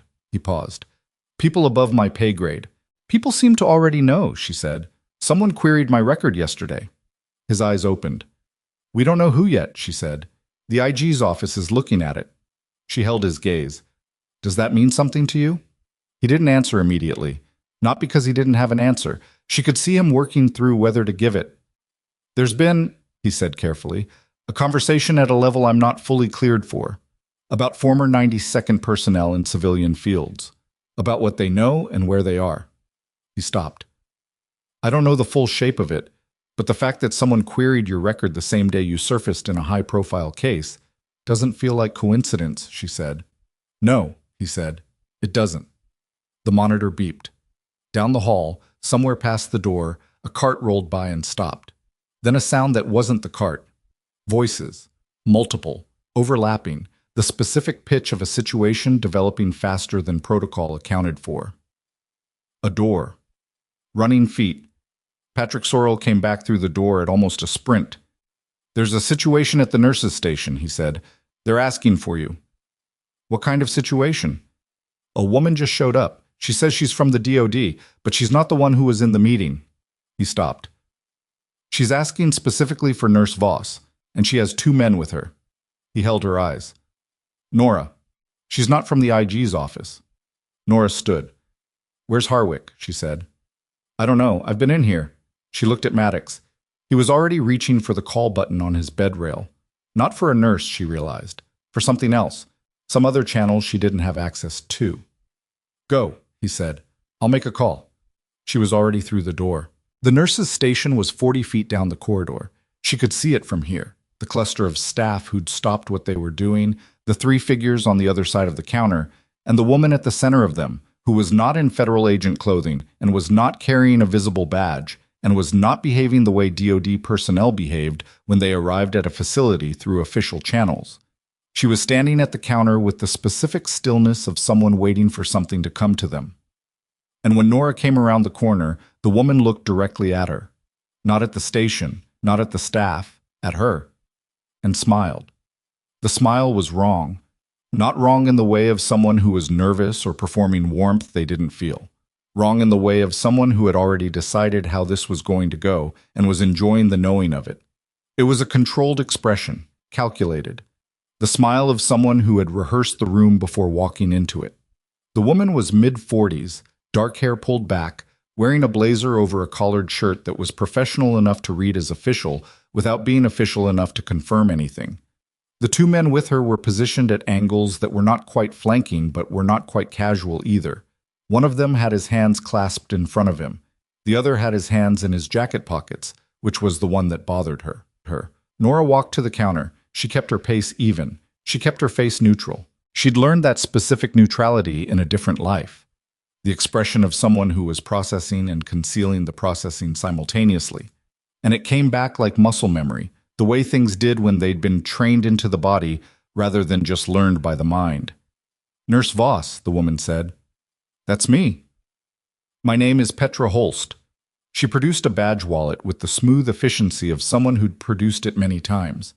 The ID looked right, the right format, the right color blocking, the right federal seal. I'm with the Defense Counterintelligence and Security Agency. We have some questions about your involvement in a patient case yesterday. Nora looked at the badge, long enough to be reading it. She was reading it, actually. Specifically the issue date and the district code in the lower left corner, both of which were correct, but correct in the way of things that had been very carefully verified before being forged. I'd want to confirm your identification through the hospital's security office before we talk, Nora said. The smile didn't waver. Of course, standard procedure. And I'd want Colonel Harwick present. A small pause, just small enough. Colonel Harwick's involvement in this matter is actually part of what we're looking at. It might be more appropriate for you to speak with us separately. There it was. Nora kept her face level. Behind her, she could hear the quiet of the nurses' station. The nurses and technicians who'd been mid-task when this started, most of whom had now stopped what they were doing without making it obvious they'd stopped. The hospital has a protocol for federal agency visits, Nora said. I'd need to follow that protocol. We'd prefer to keep this informal, at least initially. I understand, but that's not something I can do without administrative authorization. She looked at Holst steadily. If you want to speak with me, I can call the chief nursing officer and we can set something up in the next few hours. Holst tilted her head slightly. The two men had not moved. That would create a delay, Holst said. It would, Nora agreed. We're operating under a time-sensitive mandate. I understand. She did not move. I'll still need to follow hospital protocol.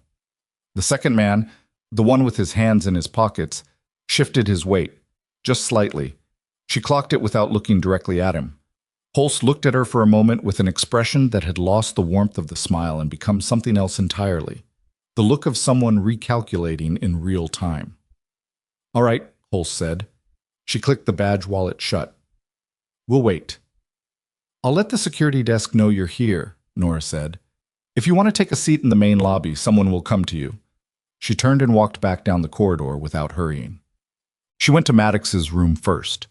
He was on the phone, actual phone, not the call system, a cell pulled from somewhere in the bag of personal effects that had come with him from the base.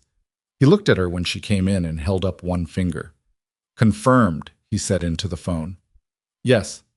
Do it now. He hung up. Holst, she said. He nodded. Harwick already called it in. Her credentials are a cover. She's DCSA on paper, but her actual affiliation is messier than that. She's been flagged before in a different context. He shifted in the bed, grimacing at the effort. Harwick is on his way back from the administrative level.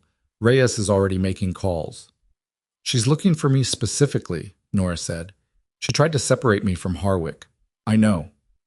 Which means whoever sent her knows Harwick is running interference and wants to talk to me without that. She was thinking through it as she said it, the shape of it assembling in real time. The service record query. The 3 other 90-second personnel she queried alongside mine. She stopped. This isn't about yesterday's case. No, Maddox said. Yesterday's case is what surfaced you, but this is about something older. She looked at him. What do you know? It wasn't quite a question. He heard that. There is an investigation, he said carefully. Not ours. Not military command. It came from a different direction. It involves a procurement contract that ran through a classified medical logistics program connected to units like the 92nd. The allegation is that records from those units were accessed and modified. Medical records, service records, outcome data from field operations, and that the modification was used to cover losses in the contract. He stopped. The people being looked at are not soldiers. They're contractors, civilian side. And they need to know what the 92nd's personnel actually documented before those modifications, what the original record said. Because if anyone kept copies, or if anyone's memory is detailed enough to reconstruct the discrepancies. They have a problem, Nora said. A significant one. She stood very still. 3 years in the field, 400 to 600 cases. She'd kept her own logs, not classified records, not official documentation, but the personal shorthand she'd developed as a way of processing and retaining what she'd seen in the same way she'd kept the log on her laptop at home. She'd never thought of them as evidence. She'd thought of them the same way she thought of everything she wrote down, as a way of keeping track of what was true. They think I have documentation, she said. They think you might. Maddox held her gaze. Do you? She didn't answer immediately. Nora. I need to talk to Harwick, she said. What? She found him in the second-floor corridor, moving fast from the elevator with Morrow, and a man she hadn't seen before, uniformed, army, the kind of bearing that put him above colonel without her needing to look at the insignia. Holst is in the lobby, Nora said when they reached each other. I know, Harwick said. Don't go back to her. I wasn't planning to. She looked at the uniformed man. He was looking at her with an expression of intense and focused attention, the way a person looks when they've been hearing about someone for a while and are now meeting them. Nora, Harwick said, this is Brigadier General Anita Forsyth, 3rd Army Medical Command. Nora looked at Forsyth. Forsyth looked at her. The general was 60, maybe 61, lean and straight-spined, with the particular quality of presence that came not from rank, but from the decades of work that had produced it. Sergeant Voss, Forsyth said. Nora's chest went very still. No one had called her that in 6 years. Not one once. Ma'am, she said. The word came out without thought. It wasn't deference to rank. It was a response to something she couldn't articulate, something that was about recognition in both directions. I've read your service record, Forsyth said, the parts that exist and the parts that don't. A pause. I've also read your clinical notes from the last 6 years at this facility, the ones that were submitted as part of the investigation into the reassignment. Nora looked at Harwick. He hadn't told her that. Fitch submitted them this morning, Harwick said, voluntarily, as part of the review. Your documentation practices, Forsyth said, are exceptional, consistent, detailed, time-stamped. The SIMS file alone reconstructs a clinical sequence with enough clarity to support a formal review of the dismissal and subsequent reassignment. She paused. And your personal log? Nora's attention sharpened. The encrypted personal file you keep, Forsyth said. We're not asking to access it. I want to be clear about that. What I'm asking is whether the documentation you've maintained over the years might include field observations that are relevant to the procurement investigation. The corridor was quiet. Morrow had moved slightly down the hall, creating a buffer of space. I kept personal logs, Nora said. Field shorthand. Dates, cases, outcomes, observations. I've kept them in the same format since my first deployment. And the field logs from your service period, the personal ones, not the official records, are they still in your possession? Yes. Forsyth and Harwick exchanged a look. Then, Forsyth said, we need to talk about a formal evidence protocol. Because if those logs contain what we think they might contain, they represent a significant asset to an investigation that has been running for 14 months and has been stalled for the last 4 because the official records were modified before the investigation began. Nora heard the shape of it fully now. Someone had altered the official records from her deployment period, the medical outcome data, the case documentation, whatever numbers and details connected to the procurement contract. And they'd probably assumed, as people in that position generally did, that the only records that existed were the official ones, that the people who'd been in those field tents were soldiers who'd gone home and gotten on with their lives and didn't write things down. They'd miscalculated that one. I want legal counsel, she said, before I commit to anything evidentiary. That's the correct answer, Forsyth said, and we will provide it. Well, the next 4 hours moved in the non-linear way of things that were happening in too many places at once. Holst left the lobby at approximately 10:30 a.m. She didn't make another approach. The security footage, which hospital security pulled at Harwick's request, showed her making a call outside the main entrance, then walking to a car in the lower parking structure and leaving. The 2 men with her had been captured on 2 separate cameras, and those images went to Reyes, who looked at them for a long time before saying anything. What Reyes said, when she said it, was, I know the one on the left. She didn't elaborate in the open corridor. She took the images to a room that had been temporarily designated as the military liaison office on the administrative level and closed the door. At 11:15 a.m., Nora sat down with a JAG attorney named Major Colleen Aberst, who had driven from Mercer Air Reserve Station and who had the compact, no-nonsense energy of someone who'd spent 15 years untangling situations more complicated than this one and had not yet found one that finished her.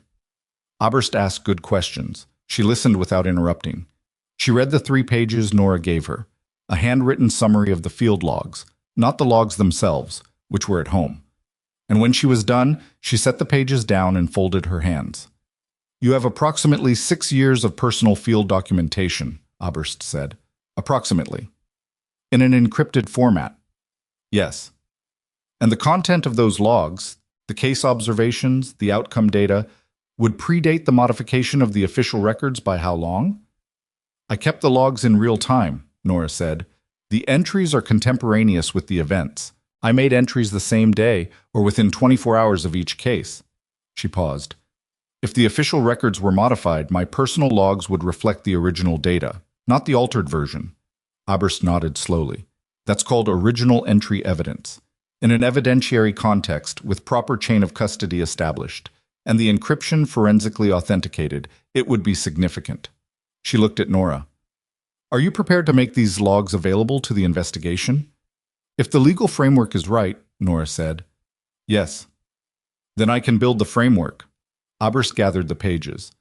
I'm also going to need the documentation from the hospital. The Sims case, the reassignment, the discharge from the surgical floor. All of it. I have copies. Of course you do. Something moved across Oberst's face that wasn't quite a smile but was adjacent to one. Of course you do. While Oberst worked the legal scaffolding, the other structure was collapsing. She didn't watch it happen directly. She was in and out of the administrative level all afternoon, moving between Oberst's room and Harwick's, and once to Forsyth's, who asked pointed questions and listened to answers with the stillness of someone who would not be in this building for long and was collecting everything she needed before she left. But Tobias texted her at 1:47 p.m. Something happening in the surgical depth, Platt's not on rounds. 3 admin people went into his office 30 minutes ago and haven't come out. She read it and kept walking. At 2:30 p.m., Diane Pauley found her in the corridor outside Oberst's room. Diane looked different than she'd looked last night. Not shaken. Diane Pauley did not shake easily. But there was something in her face that happened when a situation had moved faster and further than even a prepared person had anticipated. The hospital board called an emergency session, Diane said. An hour ago. Fitch requested it. Nora waited. They've been presented with the full documentation from the Sims case, the reassignment, and a preliminary report from the DOD IG on the events of yesterday. Diane took a breath. Derek Cass, Platt's counsel, withdrew from the matter at noon. He cited a conflict of interest and didn't elaborate. Nora absorbed that. A counsel withdrawing mid-matter because of a conflict of interest was not a simple thing. It meant Cass had learned something that made continued representation professionally untenable, either because the situation was dirtier than he'd been told, or because his own exposure in continuing had become real. Do you know who the board called? She asked. Not specifically. The session is closed. Diane paused. But Fitch came out of her office 40 minutes ago and told me directly that your reassignment is being reversed, effective as of this morning. She held Nora's eyes. Not at the end of the review. Now. Nora nodded. One single nod. The surgical floor wants you back, Diane said. Your patients have been asking about you. I'll be back when the day settles. Right. Diane looked at her for a moment, the long, measuring look of a woman who had worked in this building for 22 years and had learned to read situations the way water reads terrain. You knew, Diane said. Not all of it, but you knew the shape of it. I knew my own documentation was solid, Nora said. I knew the timeline was clear, she paused. The rest of it, the investigation, the records, all of that, I didn't know the shape until this morning. And now? Now I know it well enough. Diane nodded. Be careful with Platt, she said. I don't mean physically. I mean, he has a lot at stake, and he's smart, and he has people who owe him things. The board session today might produce a recommendation. It might not. She paused. Don't mistake a process for an outcome. I know the difference, Nora said. What? She checked on Maddox at 3:15 p.m. He was sitting up, actually sitting up, pillow behind him, head clear, the color in his face significantly closer to what it should be. He had a cup of something hot on the tray table, and he looked like a man who had returned from a considerable distance and was still taking inventory of where he'd landed. You've been busy, he said. Moderately. Harwick briefed me. He held the cup in both hands. The logs. Yes. That's going to matter. He said it with a precision that carried weight. Not praise, not reassurance, just acknowledgement. The kind that came from someone who understood what a field log from a combat medical unit could mean in an evidentiary context. It's going to matter if the authentication holds, she said, and if the chain of custody is established correctly. Oberst is working it. She's good, he said. Oberst. I've worked with her before. He paused. She'll get it right. Nora sat in the chair, still uncomfortable. How do you feel? She asked. Like I had anaplasmosis 2 days ago. He looked at her. Which I did. Because of a tick I picked up at Briar Ridge. He shook his head slightly. 29 years of active duty. Survived things I cannot tell you about. Got taken out by a tick in a training field in the Pacific Northwest. Happens to a lot of people. I know. I've seen the statistics now. The ID doctor has been very thorough. He almost smiled. I would have preferred the statistics before. Most people would. He was quiet for a moment. The woman who came this morning, Holst.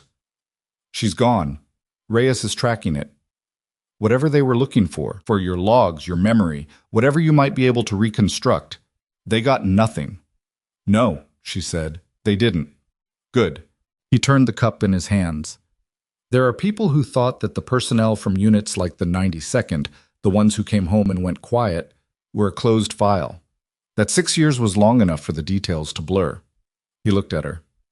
They didn't account for people like you. She didn't respond to that directly.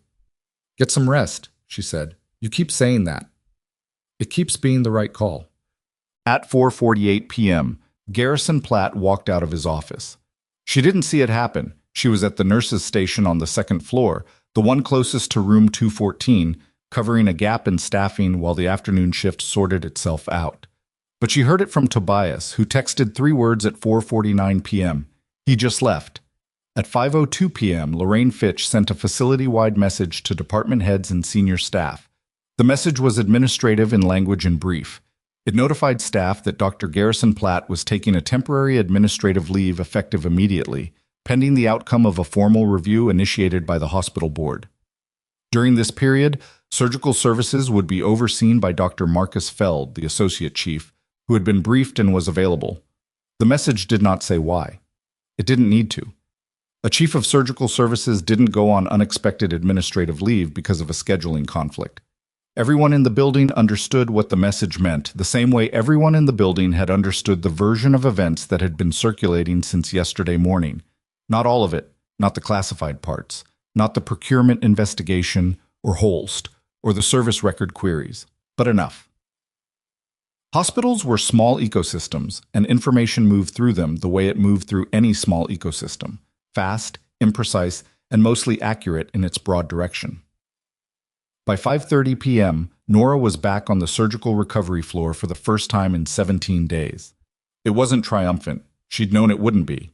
She was tired in the particular way that came not from physical exertion, but from a full day of high-stakes, sustained attention, the kind that left the body intact and hollowed out the rest. She walked to the nurses' station and pulled up the current patient census and started reading. 2 of the nurses she'd worked with for years, a woman named Jessie Farr and a man named David Kang, were on shift.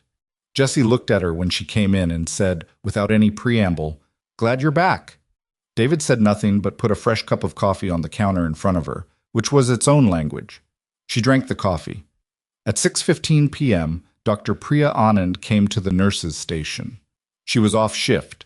Her coat was off. She had her bag on her shoulder. But she'd come to this floor specifically, which was not where she needed to be to get to the parking structure.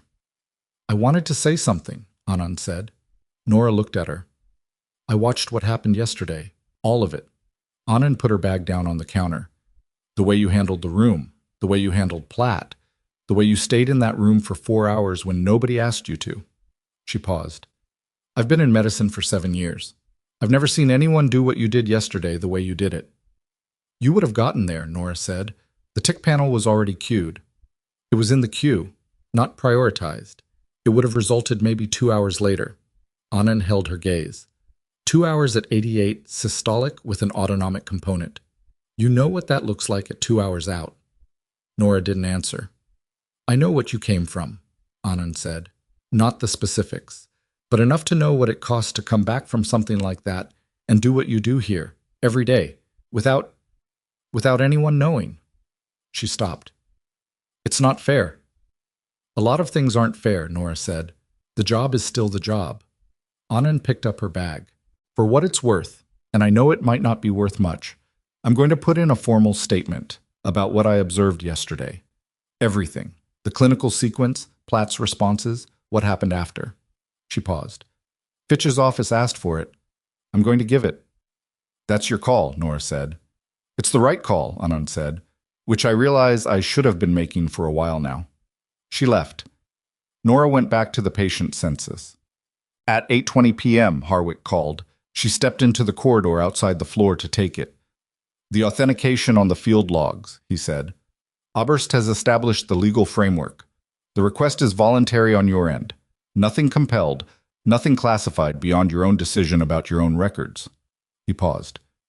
The investigation team wants to move on it quickly. There's a reason for the timeline. What reason? The procurement contract in question has a statute of limitations issue. The window for certain charges closes in 11 weeks. He let that settle for a moment. The official records, the modified ones, aren't going to be enough to support the full charge set. But if your contemporaneous field documentation can establish the original data and demonstrate the discrepancy.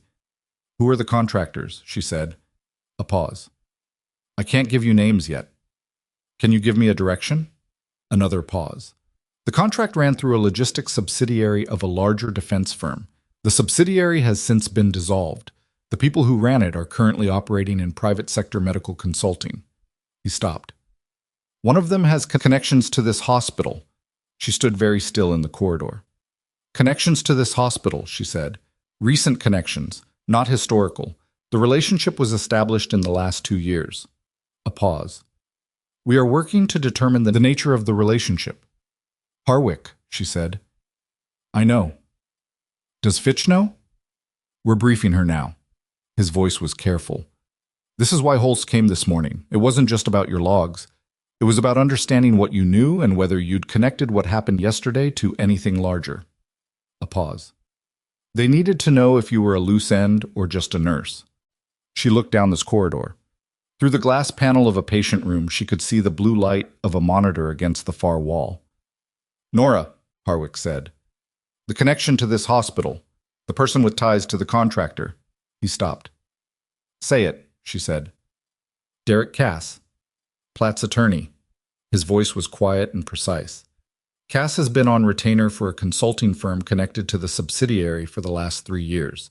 He withdrew from Platt's matter today, we think, because he realized the investigation had gotten close enough that continued involvement was going to expose him. A pause. But Cass wasn't Platt's primary connection to any of this. Platt appears to be collateral. Someone who was useful for managing the hospital environment and keeping certain information from becoming visible. He paused. And someone who had a specific nurse reassigned 17 days ago who had the potential to become inconveniently prominent. She heard the whole shape of it then. The reassignment wasn't just about Sims. It wasn't just about a chief of surgical services who didn't like being challenged. It was about a system that had a reason to want a specific person less visible, less prominent, less likely to surface in a situation that would draw federal attention. They'd moved her downstairs to reduce her profile. And then a military colonel had been transferred to their hospital, and she'd walked into the room anyway, and here they were. The logs, she said. I'll cooperate with the evidence protocol. Full cooperation. She paused. I want Abers present for every step. She will be, Harwick said. Tomorrow morning. 8 a.m., same conference room. She said goodnight and ended the call. She stood in the corridor for a moment. The hospital was in its evening register, quieter, slower, the daytime institutional noise replaced with the more intimate sounds of a building doing its overnight work. Someone laughing at the end of the hall. The muffled sound of a television in a patient room. The elevator opening and closing. She went back to the nurse's station. Jesse Farr was charting. David Kang was restocking a medication cart.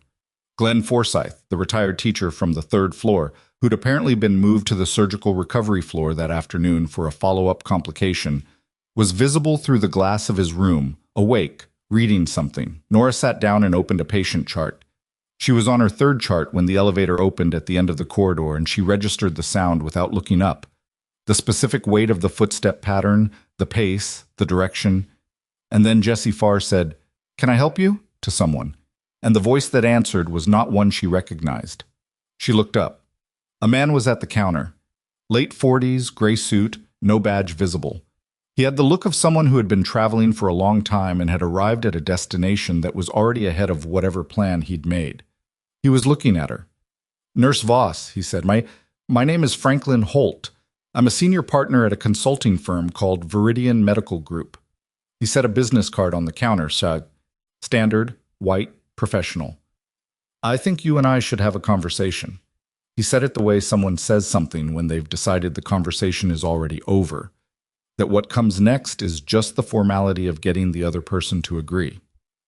Jessie Farr looked at Nora. Nora looked at the card. Viridian Medical Group. She'd never heard the name before, but she knew what she was looking at.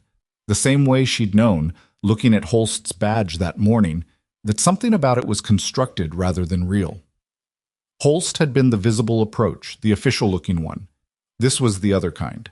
The kind that came after hours, on a hospital floor, with a business card and a reasonable voice, and the assumption that a nurse working a long shift would be too tired and too isolated to think clearly. She looked up at him. "I'm going to need to verify your identification," she said, "through the hospital's security office." "That's not necessary," he said. "This is an informal—" "I know you've been told that once today already," she said. He stopped. Something moved across his face. Not the recalculation she'd seen in Holst, something rawer than that. She'd surprised him, which meant he knew about Holst, which meant he knew Holst had failed and had come here anyway, which told her exactly how much pressure was behind this approach.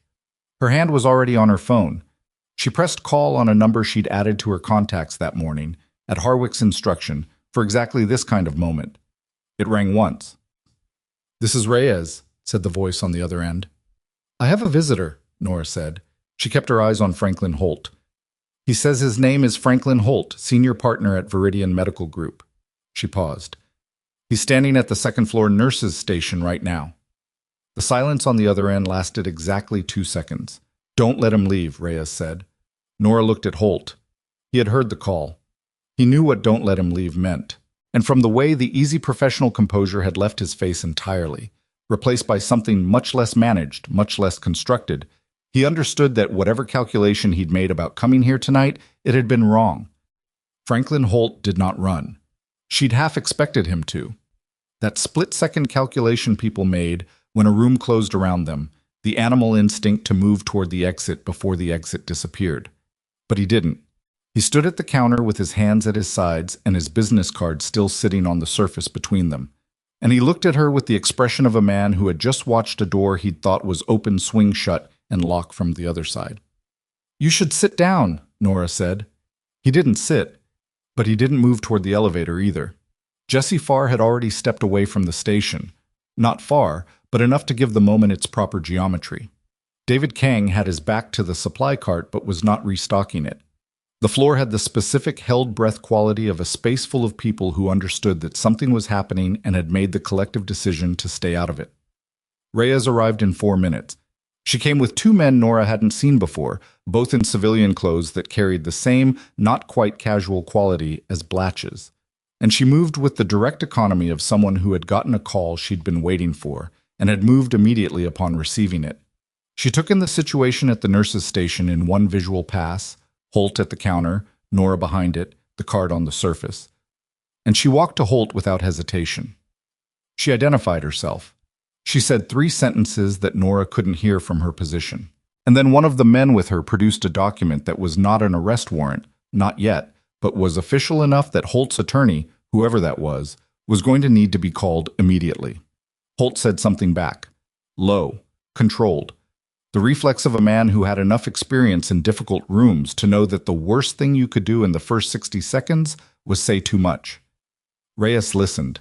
Then she said something short and final, and Holt nodded once, and the 2 men positioned themselves and walked him to the elevator. Reyes waited until the elevator doors closed. Then she came to the counter. She looked at Nora for a moment. "You didn't panic," Reyes said. "No. Most people would have." I've been in worse rooms. Reyes almost smiled. She picked up Holt's business card from the counter, looked at it, and put it in her jacket pocket. Viridian Medical Group, she said. It's a shell. 2 layers of corporate structure over the original subsidiary set up 8 months ago. We've had it on a watch list for 6. She paused. Holt is a senior operator, not the principal, but close. His coming here personally tonight means the principal is either unreachable or has cut him loose. Who's the principal? Nora asked. Reyes looked at her steadily. That's what the next 72 hours are for. She paused. Your cooperation with the evidence protocol tomorrow, the field logs. That is going to matter more than anything else that happened in this building today. The chain of custody on contemporaneous field documentation is something that modified official records cannot overcome. She held Nora's gaze. You understand what you're sitting on? I'm beginning to, Nora said. Reyes nodded. She turned to leave, then stopped. Holt this morning, Holt tonight, she said, without looking back. They came at you twice in one day because they're running out of time and they knew it. That's not confidence. That's desperation. She paused. Just so you know what you're actually dealing with. She walked to the elevator. Nora looked at the business card's empty space on the counter. Then she went back to the patient charts. She didn't sleep much that night either, not from anxiety, or not only from it. More from the particular wakefulness that came when a situation had been moving fast for a long time and the body hadn't yet received the signal that it was safe to stand down. She lay in her apartment with the window cracked, listening to the October night outside, and she thought about the field logs on her laptop. 23 months of compressed shorthand, dates and cases, and outcomes written in the margins of exhaustion, kept not because she thought they'd ever matter legally, but because she couldn't not write them down. Because writing things down was the only way she'd ever found to carry weight without it crushing her. She thought about the modified records. About someone sitting in an office somewhere years ago, changing numbers, changing outcomes, making the dead disappear more cleanly on paper than they already had in reality. She thought about the people those records belonged to. She got up at 5 a.m. and made tea and sat at the kitchen table with her laptop and opened the field logs. She didn't read them. She knew them. They were in her the way things you've lived are different from things you've learned. She just looked at the files, the dates, the compression of what those dates contained. Then she closed the laptop and got dressed and went to work. The conference room at 8 a.m. was fuller than it had been the morning before. Oberst was there, with a legal assistant who had a recording device and 2 copies of a document framework she'd built overnight. The chain of custody protocol, the authentication procedure, the scope of the evidence request. Harwick and Morrow. Reyes, with Blatch and a woman from the Department of Justice who had arrived from Portland that morning and who introduced herself as Assistant U.S. Attorney Diane Yu. Forsyth via secure video connection on the display screen at the end of the room, in uniform, from a location Nora wasn't told. Nora sat with Oberst on one side of the table. Yu spoke first. She was 45, brisk, with the quality of attention that came from spending years in rooms where the facts either held or they didn't, and sentiment was largely irrelevant. She laid out the evidentiary landscape in about 12 minutes. The investigation, the procurement fraud, the modified records, the statute of limitations window, the current state of the case. She did not dress it up, and she did not soften it. The core allegation was this. A defense logistics subsidiary had fraudulently billed the government for medical equipment and supplies that were either never delivered to forward units or delivered in quantities significantly below what was invoiced. The fraud had been concealed by modifying the official medical records from those units, outcome data, supply consumption logs, patient case records, to make the usage numbers align with the invoiced quantities. The people who'd executed the modification had assumed, reasonably, that the original data existed only in the official record system. They had not accounted for the fact that a combat medic with the 92nd Forward Surgical Element had been keeping a personal log since her first deployment. Yu looked at Nora. Your logs are not the only evidence in this case. They are not even the majority of the evidence. What they represent is the possibility of establishing the original data, the pre-modification baseline, which is the piece that has been missing. Without it, the modification itself is difficult to prove. With it, the discrepancy becomes demonstrable. She paused. I want to be very clear that you are a witness and a cooperating party in this matter, not a subject, not a target.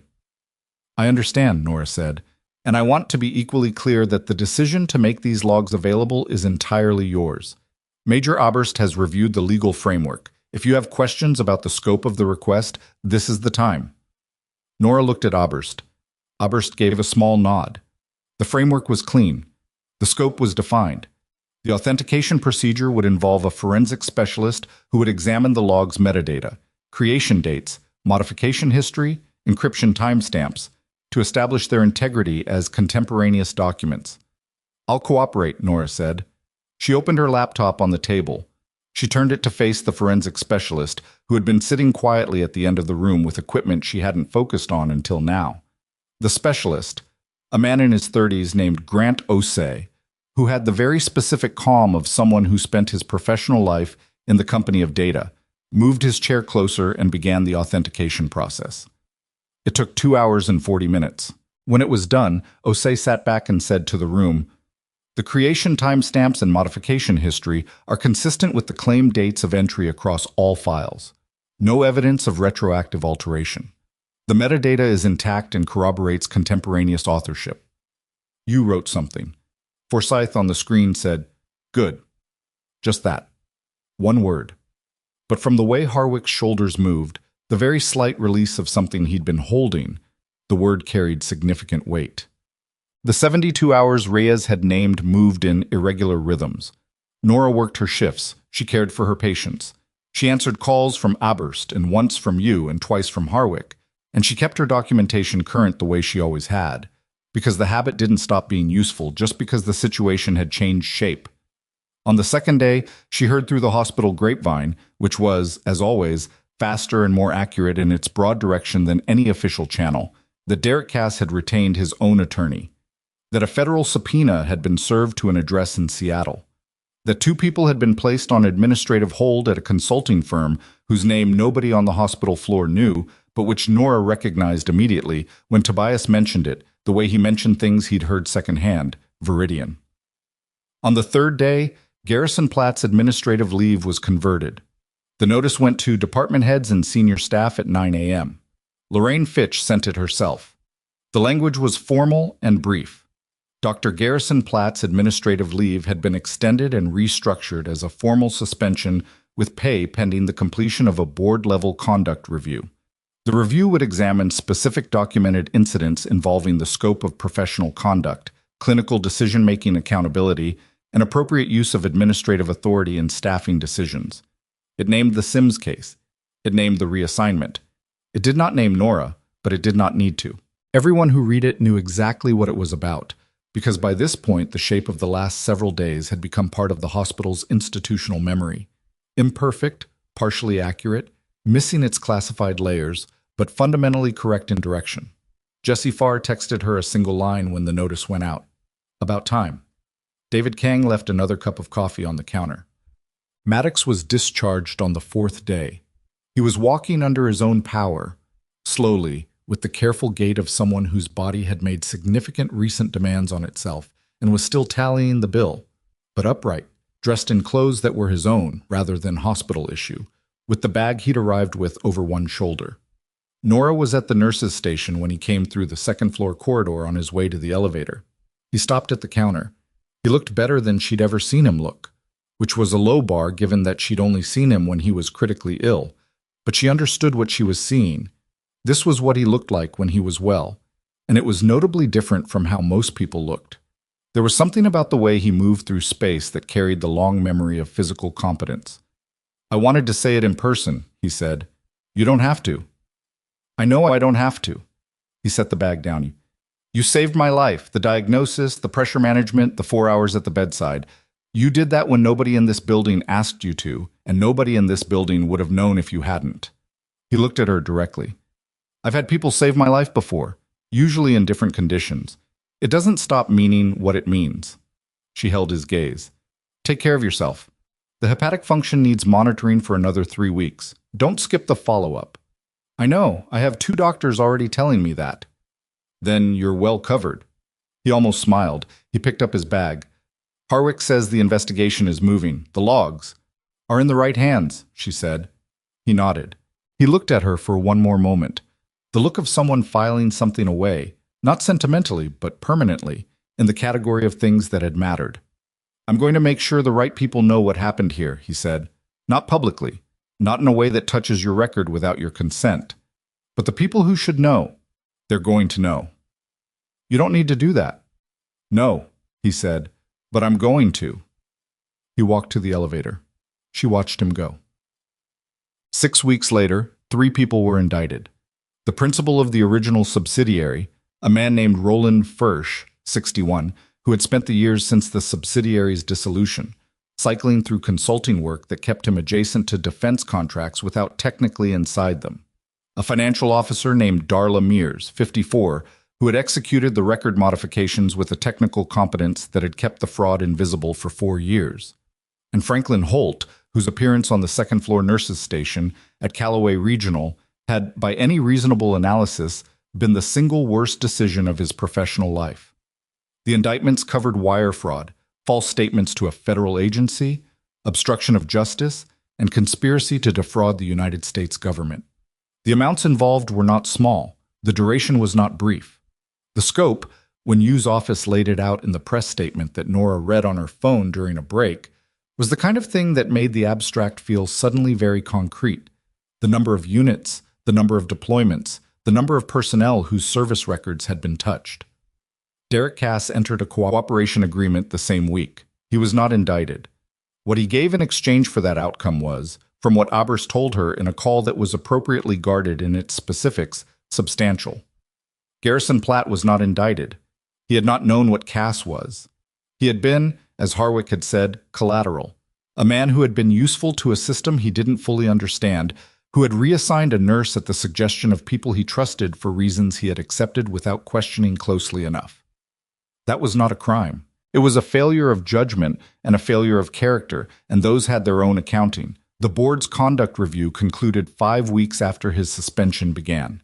The findings were not public in their full form, but the outcome was, Platt resigned his position as Chief of Surgical Services. He retained his clinical privileges. He could still practice as a surgeon, under supervision, for a defined period during which his decision-making would be subject to peer review. He would be required to complete a formal professional conduct program. His return to any leadership role at Callaway Regional was contingent on the board's future assessment and was not guaranteed. He came to the surgical recovery floor on a Tuesday, 3 days after the board's decision was published internally. He came alone. He found Nora at the nurses' station at the end of a morning shift. He looked different, not broken. He was not a man who broke easily, and she didn't want him broken. He looked reduced to something more accurate. The authority he'd worn like a second skin had come off, and what was underneath was a man who was 60 years old and had spent 21 years building something that had just been significantly dismantled, and who was standing in a corridor at 11 a.m. trying to find the right words for a conversation he should have had differently 2 years ago. "I owe you an apology," he said, "not a process apology, not a carefully worded statement." He stopped. "I dismissed your clinical judgment on the Sims case because your title made me assume a ceiling on your competence that wasn't there.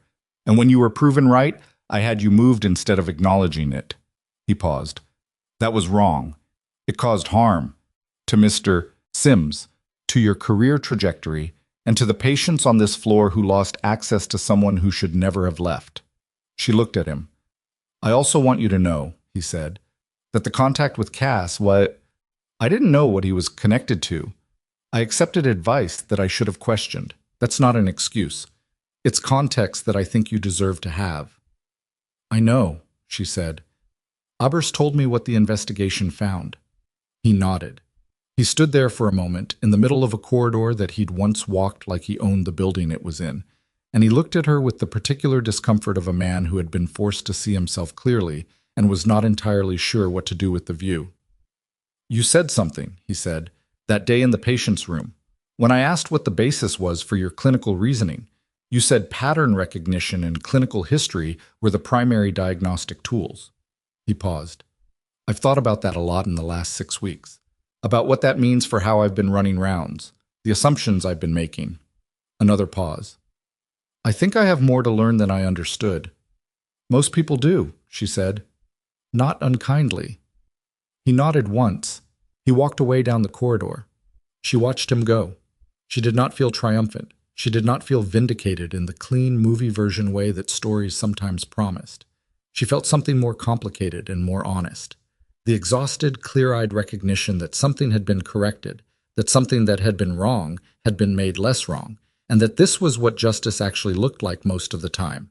Not a moment, but a slow accumulation of accountability, imperfect and delayed but real sat. Lorraine Fitch asked to meet with her on a Wednesday morning in early December in Fitch's office rather than a conference room. The office was smaller than Nora had expected. A working office, books and binders and 2 monitors, a plant that looked like it was surviving on minimal attention and adequate light. Fitch gestured to the chair across from the desk and sat down herself and took off her glasses, which Nora had come to understand was the signal that she was done with formalities. "The board wants to create a new position," Fitch said. "Clinical liaison for trauma-adjacent cases, military, high security, complex presentations requiring specialized experience. It would involve consultation on difficult cases, protocol development for how we handle interagency coordination, and training, working with both clinical staff and administration." She paused. "It's a new position. We'd be building it from scratch. The salary step is above your current grade." Nora said nothing for a moment. "I want to be direct with you," Fitch said. "This is not a gesture. This is not the hospital trying to manage a situation. The position is real, and it is needed, and we are asking you because you are the person who demonstrated over 6 years of quiet, excellent work, and then 4 days of extraordinary pressure that you are exactly who we want in a room when things go wrong." She held her gaze. "You can take time to think about it, but I want you to know that the ask is genuine." Nora looked at the plant on the windowsill, surviving on minimal attention and adequate light. There was something in that she recognized. "Can I still take patient cases?" she said. "Direct care?" Fitch blinked. "The position is primarily advisory. I know what the position is. I'm asking if there's room to keep some direct patient care hours." She paused. "I don't want to stop being a nurse. That's not a title I want to give up." Fitch looked at her for a moment. "We can structure it," she said, "if that's what it takes." "That's what it takes." Fitch put her glasses back on. "Then we have a deal." She stopped at room 214 on her way to the elevator. It was a different patient now, an elderly man recovering from a hip replacement, asleep with his mouth slightly open, the peaceful unconsciousness of someone whose body was doing hard work. She stood at the glass panel for a moment and looked at the monitor. Good numbers, stable. She thought about Maddox lying in that bed 8 weeks ago, with the wrong color in his face and a pressure that was heading somewhere it couldn't sustain.